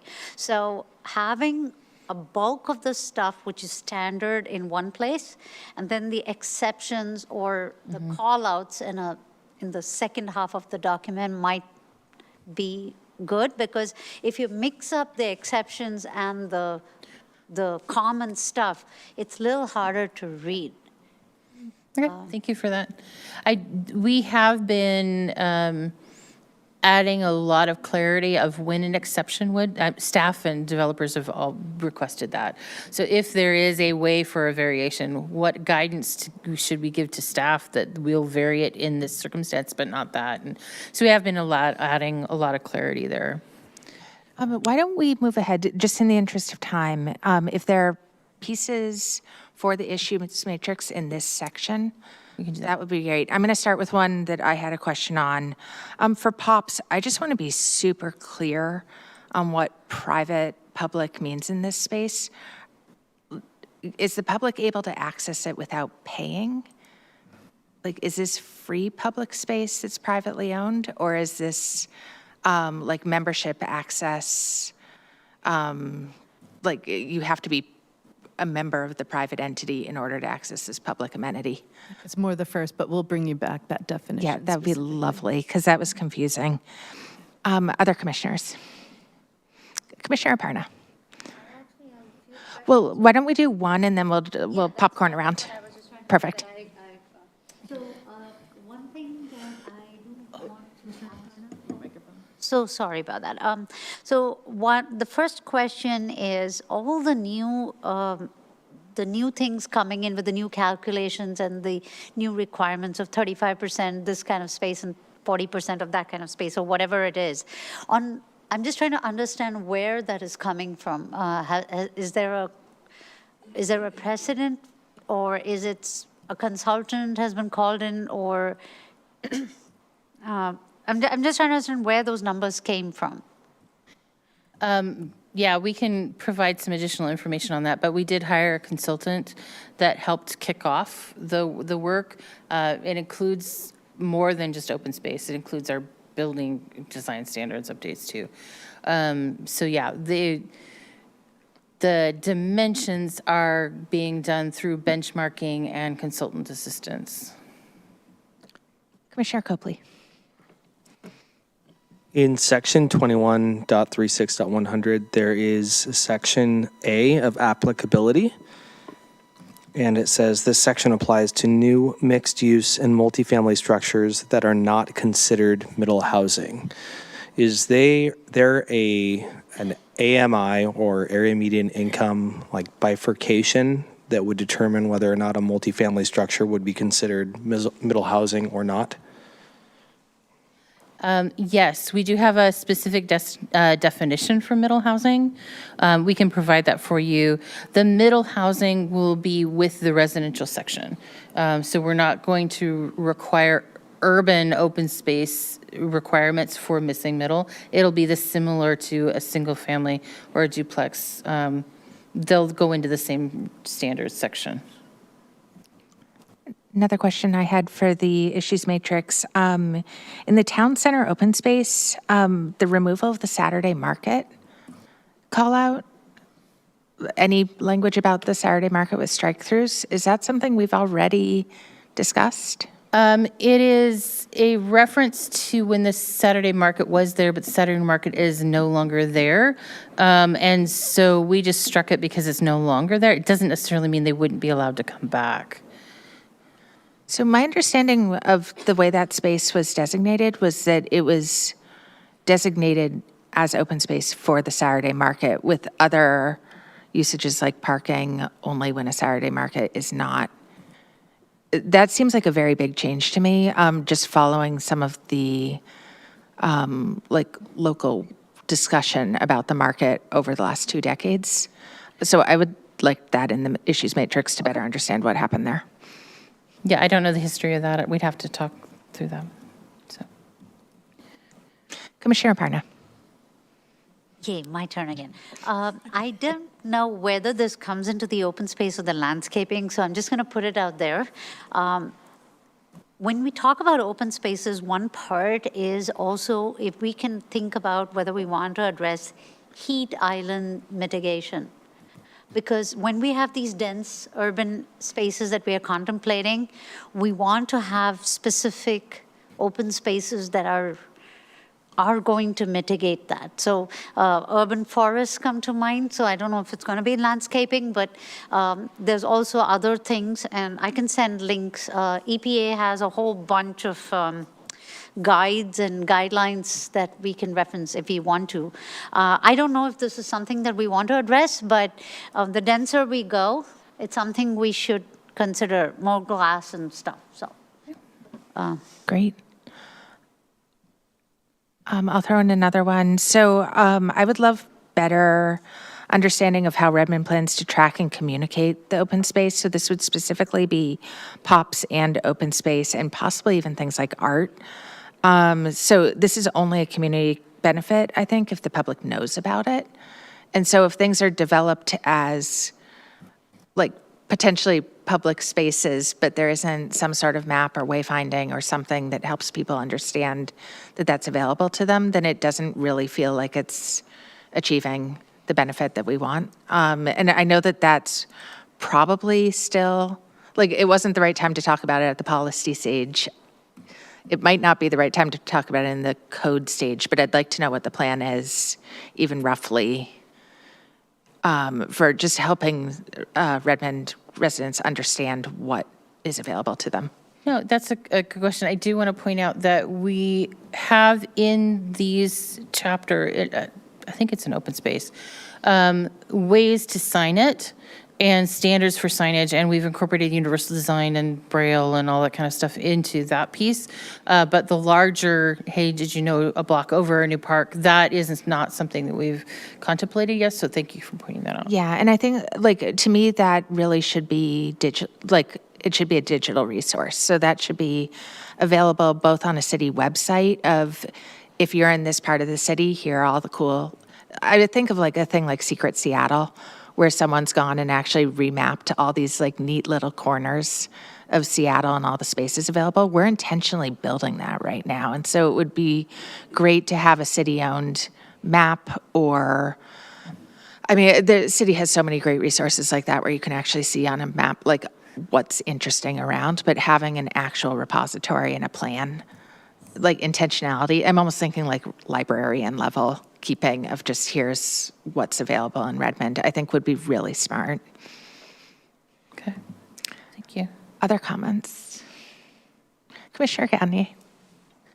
I have a couple questions on the landscaping. Great. section.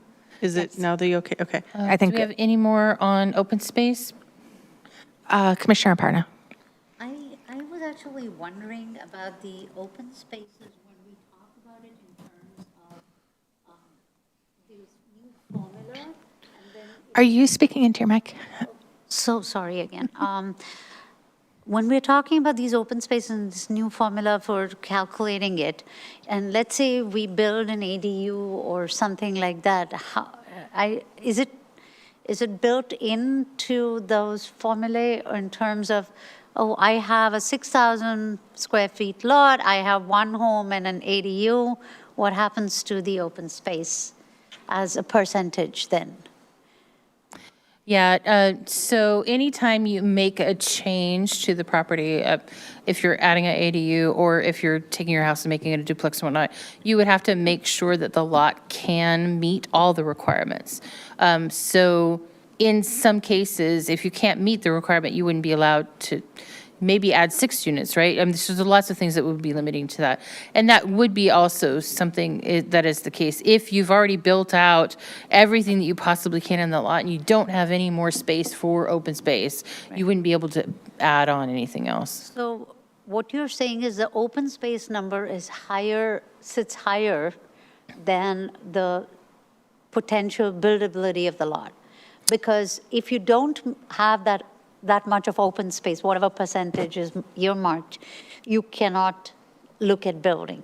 Yeah, so that's the way all of our zoning is. The zoning allows up to a certain amount, but all of the other regulations do apply. So all of the other regulations are going to have some limiting impact. Right. Yeah. Okay, got it. Commissioner Thanks. Copley. Just to clarify, to Aparna's point, unless you're building middle housing, then you don't have to worry about it. Is that fair? Is that correct? Unless you're building, sorry, say it again. Unless you're building middle housing. The way I read this, you don't have to worry about the open space requirements if you're building middle housing. No, that's incorrect. It's that middle housing the applicability is to the other section. So it's not applicable to the first section, it's applicable to the 300 or something like that. Thank you. Okay. All right, now moving on to landscaping, Commissioner Gagne. I have 2 questions that I think will both be quick. Ha ha ha ha. One is climate resilient vegetation or climate resilient plant species defined somewhere in our Redmond code or in state code? It's a plan that is available at the city level, so similar to our park plan. It's an operating plan that is by and used by our Parks Department. Yeah. And then second question, on page 4 of the landscaping plan, at the bottom, there's subsection C, and it talks about, the last sentence is, as approved by the administrator. Is the administrator an individual person? Is that a body within the city staff, or what does that term mean? In the zoning code, the administrator would refer to the planning director, or sometimes you'll see administrator or designee, and the designee is then often staff. Do we have one last comment on landscaping? All right, so I think we're going to wrap here for tonight. People are welcome to bring more things to our next meeting or email them. Yeah, and you can always email as well, and we can get it on the issues matrix for the next meeting.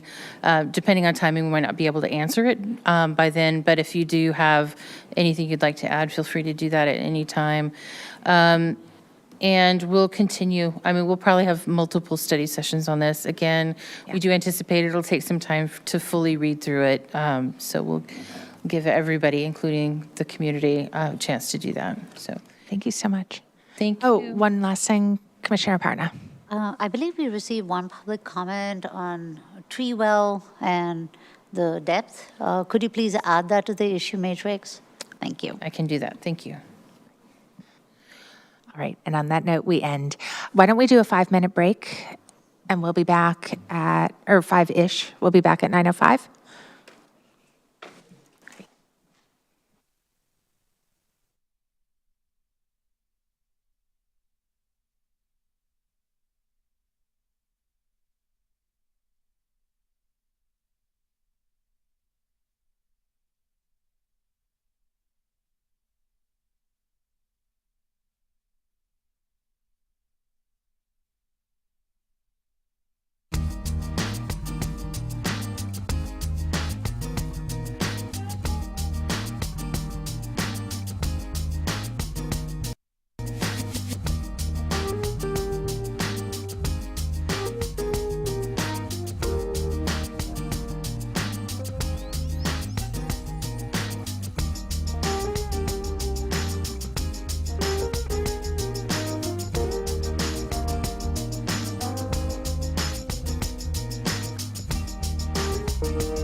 So this is our study session on the Phase 2C elements for Redmond 2050, which includes land use, community development and design, and climate resilience and sustainability. And just as a reminder, we have an option of ending in a recommendation tonight if we want. All right, so handing this over to Lauren Alpert and Becky Fry. And Glenn. And Glenn. And I was going to just note that Becky's pulling up the issues matrix, so we'll just go over the issues matrix of any outstanding issues, and then we can go into a commissioner discussion and see if you're ready to make a recommendation. Just give me a minute. I'm having some technology glitches here. We're also joined by Ian Lefcourt online, who helped author some of the sections. And Ian. And Ian. Great. There are 2 open items on the issues matrix. The first one is Commissioner Parna's comment on trees. Is there one above that too? Yes. Oh, I apologize. There's 3 open ones. Let's start with the one up on top. Yeah, both of mine, that's I think number 14 and, let me see, which is the other one? Oh, that would be 15, not 16. Okay. Sorry, 14 and 15. 15? I don't see 15 here for some reason. Yeah, in the online version, it skipped 15, so I Okay. just renumbered it. Yeah, all the comments from my side can be closed. And if I might make a recommendation, Chair, the public comment one at 17 is also really good, but that's just my individual opinion. So. Right, we will come to it and discuss it as a group. Okay. Thank you for bringing that up. So that takes us down to that public comment. All right, and we'll just, maybe you could introduce that really quickly.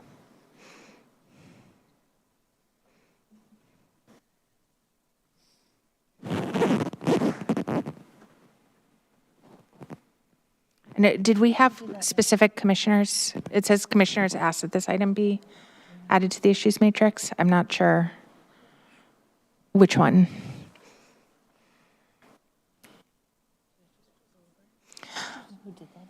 It's very small. So just to read for people who are having trouble with the screen. So this was a public comment for land use 11 to ensure that potential residents of homes in or near manufacturing parks or industrial zones are notified that uses in those zones could create undesirable or harmful impacts. And then the staff agreed to update the policy. Yeah, we just added the language for, to make it a little bit more broad to residential and commercial, not as. Yeah, so a little bit more communication. Are we happy with this language? Yep. Okay, I'm seeing nodding, so we can close that one as well. Does anyone have anything new? No, well, with that, then I'd first of all like to close the written portion of the public hearing and also ask for, or look for a motion to ask staff to recommend approval to City Council of the land use element, the community development and design element, and the climate resilience and sustainability element for Redmond 2050. So moved? Second. All in favor? Aye. Aye. Great, so that is approved. No. Thank you so much. Thank you very much. Thank you. Thank you.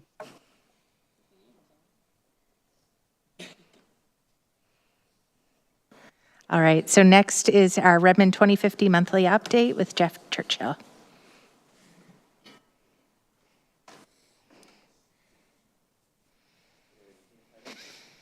Good evening, planning commissioners. The update tonight revolves around the mixed-use meetup that was held. I'm not in the meeting, so I can't share my slides. Well, let me take care of that problem. I feel like I'm in this meeting.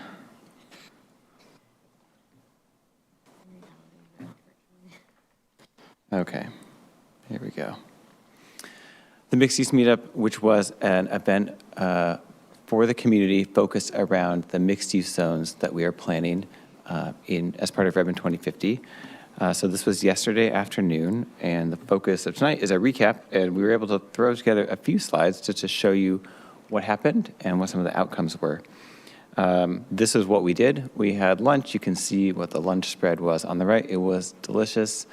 There was a presentation that Lauren gave to open us. We had multiple discussion kind of breakout groups, and then we had a little wrap up. This is Lauren presenting to the group. There were about 50 people total, and about 35 or 40 were online, or excuse me, 35 or 40 were in person, and then the rest were online. It was as you can see from the picture, people of different ages and backgrounds, and what we learned from like different parts of Redmond had different interests. So we were really pretty happy with both the number of people that turned out and just kind of the variety of interests that we had represented there. This was kind of outside the meeting room. Some of the posters we had put up on the wall as people were gathering. And then this was something that we had reminded everybody about. It's like, why are we doing this? What are the mixed use zones? What are they for? Where will they be? Kind of what will their focuses be? The conversation was focused around the urban mixed use zone. And again, that's kind of the big box area, plus a little bit of the Marymore Center. And then this is a slide that we shared, and you've seen this before in previous meetings, but this kind of it's just a summary of what the urban mixed-use zone could be like, some of the basic parameters. And then also the second area of discussion was the neighborhood mixed-use zone, for which, as you know, locations haven't been selected, but we were able to share a map of candidate sites, and that was new for this event, so we hadn't had candidate sites before, and that was one of the critical questions was like, where? So here are some candidate sites, but what do you think about where? So the activity for the folks that wanted to focus on the urban mixed use zones was a variation on an activity that we had done previously, back in 2021, I think, using Legos. And the idea here was specific to the urban mixed use zone, kind of illustrate using these pieces, these Legos, how you would arrange this zone to have it be the kind of place that you'd want it to be, and that would meet some of the outcomes that we have envisioned for Redmond 2050. And what we learned, well, I'll save that later for what we learned. That was the setup. And then let's talk about what we learned. And I'll turn it over to Lauren because she was actually in that room. So we used the Lego sort of as an illustrative example. So it gave something like a tactile thing people could use to kind of start conversation. But it was the conversation itself that was much more important to our development of this zone. So some of the things that we heard was the importance of the pedestrian access and connection to light rail, which is going to be nearby but not directly connected to the site or to that zone.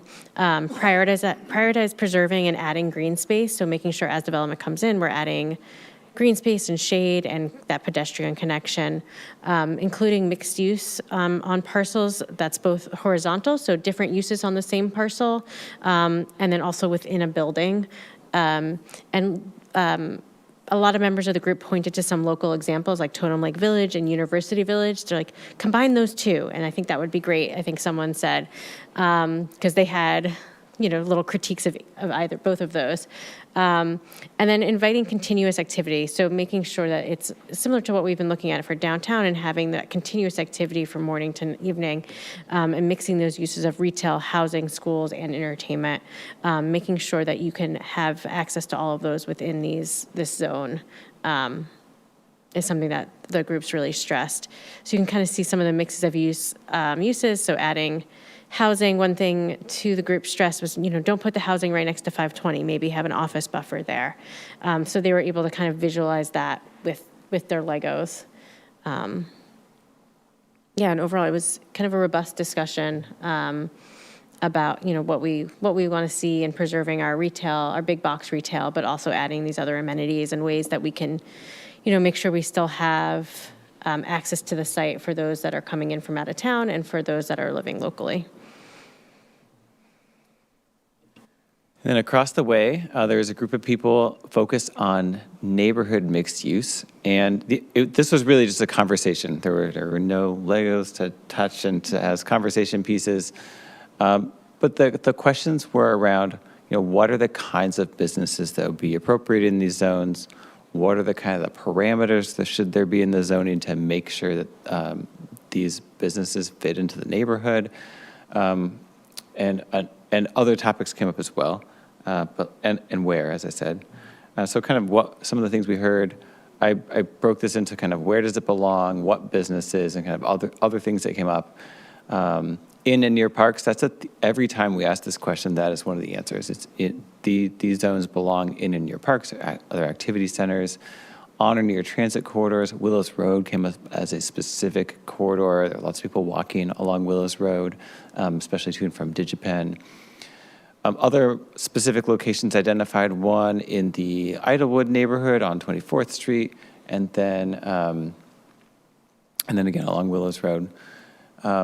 And then also just encouraging us to look beyond the map that I had flashed up earlier, that maybe there are some additional sites. And then after that small group was done, that group was about 12 people. It wasn't that small, but a person came up and said, this could be phased. You could start with some and then more could be added later, and that's true.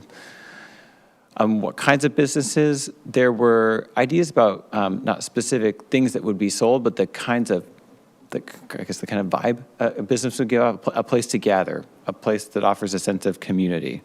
Other things that were specific kind of goods, so just general goods, food and beverage, really small businesses. Businesses run out of homes. I put that on there. That would be possible in a neighborhood mixed-use zone. It would also be potentially possible in the neighborhood residential zone because you can already have home-based businesses.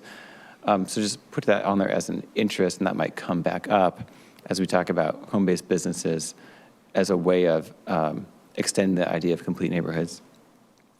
Some specific mentions of art supplies, electronics repair, daycare, and elder care.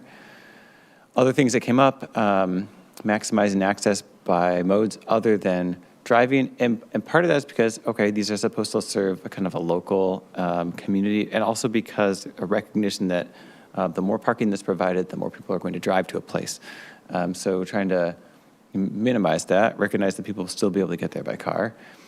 Minimizing hurdles in opening businesses. There's some stories told about businesses that people had heard about that had trouble getting whatever the right permits were from whatever agency, and so it became a difficult thing to accomplish. Noise, hours of operation, height, setbacks, privacy, so all things that we can address as we're writing regulations for this zone. And Audra Cardenas was also in that room. I don't see her avatar on the screen anymore, so I'm not sure she's still in the room, but I want to give her credit for facilitating that conversation as well. And then, what I meant to do is that. So we're having two more of these. June 25th at 12:30 here at City Hall. The focus will be on downtown. Thursday, June 27th at 6 p.m. at the Community Center at Marymore Village, and the focus will be on Marymore Village. There will be food at both of them. So please, you are welcome to share these with your networks. There is information. Some of these are already on the calendar. We're getting that all out by the end of the week so that people can start RSVPing to these. And just a question on these. Are you going to send out these slides? We will, yes, since we just created the slides today, we'll get them linked to today's materials, the Planning Commission, so you can all refer to these again later. Great. Commissioner Copley. First of all, love this. Thank you for doing it. Second of all, I want to go to this and I want to promote this. Are there platforms that would be preferable to promote this on? Because I usually would I have no other social media. I would usually promote this on LinkedIn, but I understand that there's a lot of people that don't live in Redmond that we might not want to ask to come to our downtown zoning workshop. But would it be okay to say Redmond residents? We're doing something really cool here. If you're just pointing back to a city resource, the record really is the city resource. And so if you just want to point back to the webpage, that'd be great. Yeah, the webpage, and I love the picture of the Legos you guys did. I would love to use that as the visual. I think it's really neat that you guys have done this. And so we'll get the slides posted, and that you can scrape the picture off the slide. There's no guarantee of Legos at any of the other events, just FYI. We try to incorporate them when we can, but. Just drafting off of what Commissioner Copley has mentioned, how do you normally broadcast or communicate these types of events? This is awesome. It would be great if more people in Redmond are aware of this and have the option to be able to participate. Do you want to talk about specifically for this one, what we did? Our methods over the last couple of years have varied. For this specific event, we used a number of methods. We sent out postcards to kind of a large buffer around the zones that are being rezoned. And I think for the neighborhood mixed use, we also send postcards specifically to parcels that are going to be potential sites and said, hey, your zoning may change. So they were motivated to come.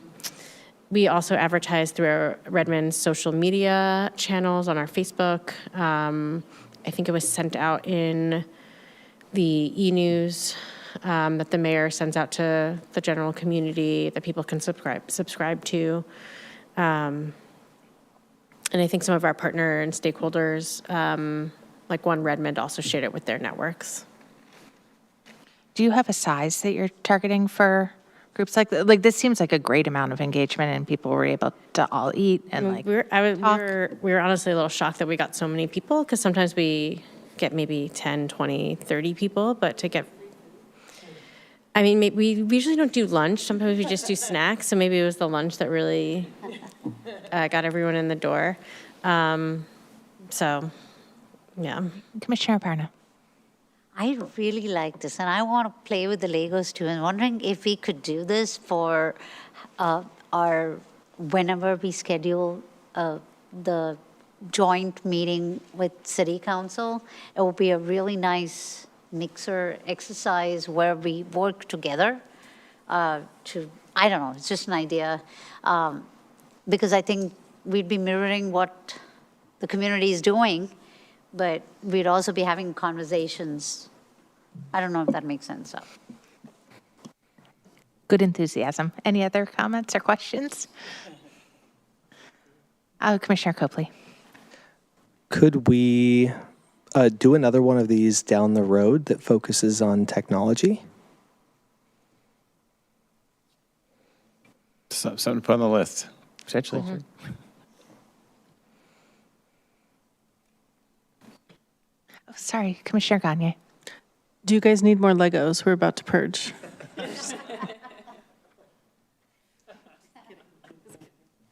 We can discuss it offline. Yes.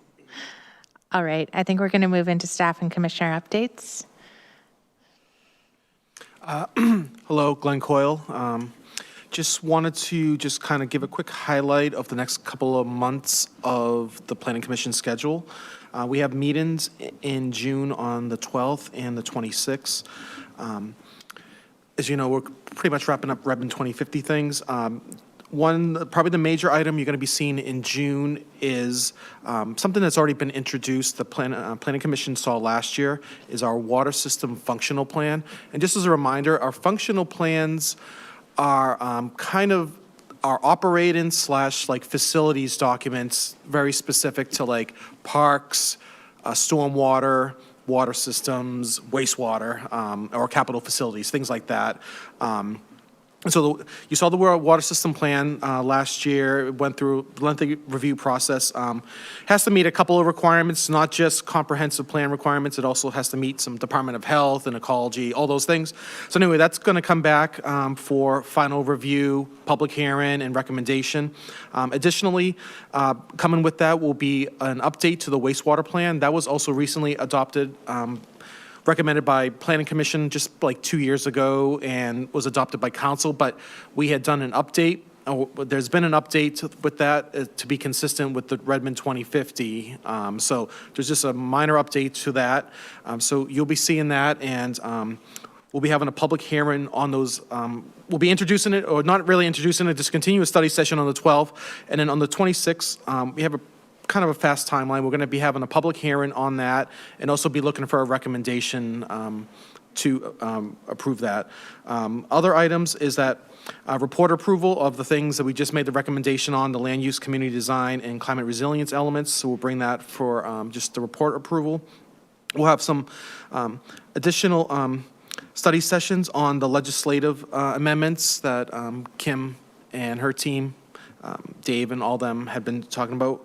And we'll also be looking for a recommendation on that on the 26th. And then if we can close out all those items, hopefully we'll transition into July, where we'll be reviewing pretty much only the omnibus package. So I don't know if, Jeff, you want to talk a little bit more about that. A little bit about the omnibus package, but for June, so you've started seeing parts of it, landscape, open space, and the use tables, and there's a lot of content there. We don't have that scheduled for additional study sessions in June, but if we can line up the staff and there's time in your agenda, I guess the question is, what's your feeling on devoting some time to additional study sessions for those chapters in particular, just to make more headway on them before July?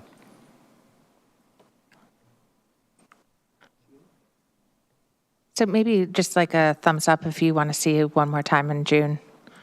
Thumbs down if you're anti. Wow, that's okay. So I'm seeing a fair amount of enthusiasm for coming back in June, if possible. Okay. No extra meetings, just an item on the agenda. No, totally. It's just there was a lot of interest tonight, and I think as people get deeper in, it would be great to see it again in June. Great, thank you. Commissioner Copley, is this, sorry, what is this in response I misunderstood. This is not about extra meetings, just more time devoted to this subject. Correct. Oh, Yes. I'm in. Oh, great. Lovely. Good point. Additional staff or commissioner updates? Amazing. Commissioner Van Nyman. Aparna said she met with somebody from Bellevue City, the Planning Commission. I was just curious what your conversation was. I think they are looking to see how we are doing in terms of affordable housing and our sustainability pieces. So they are watching closely is what I would say.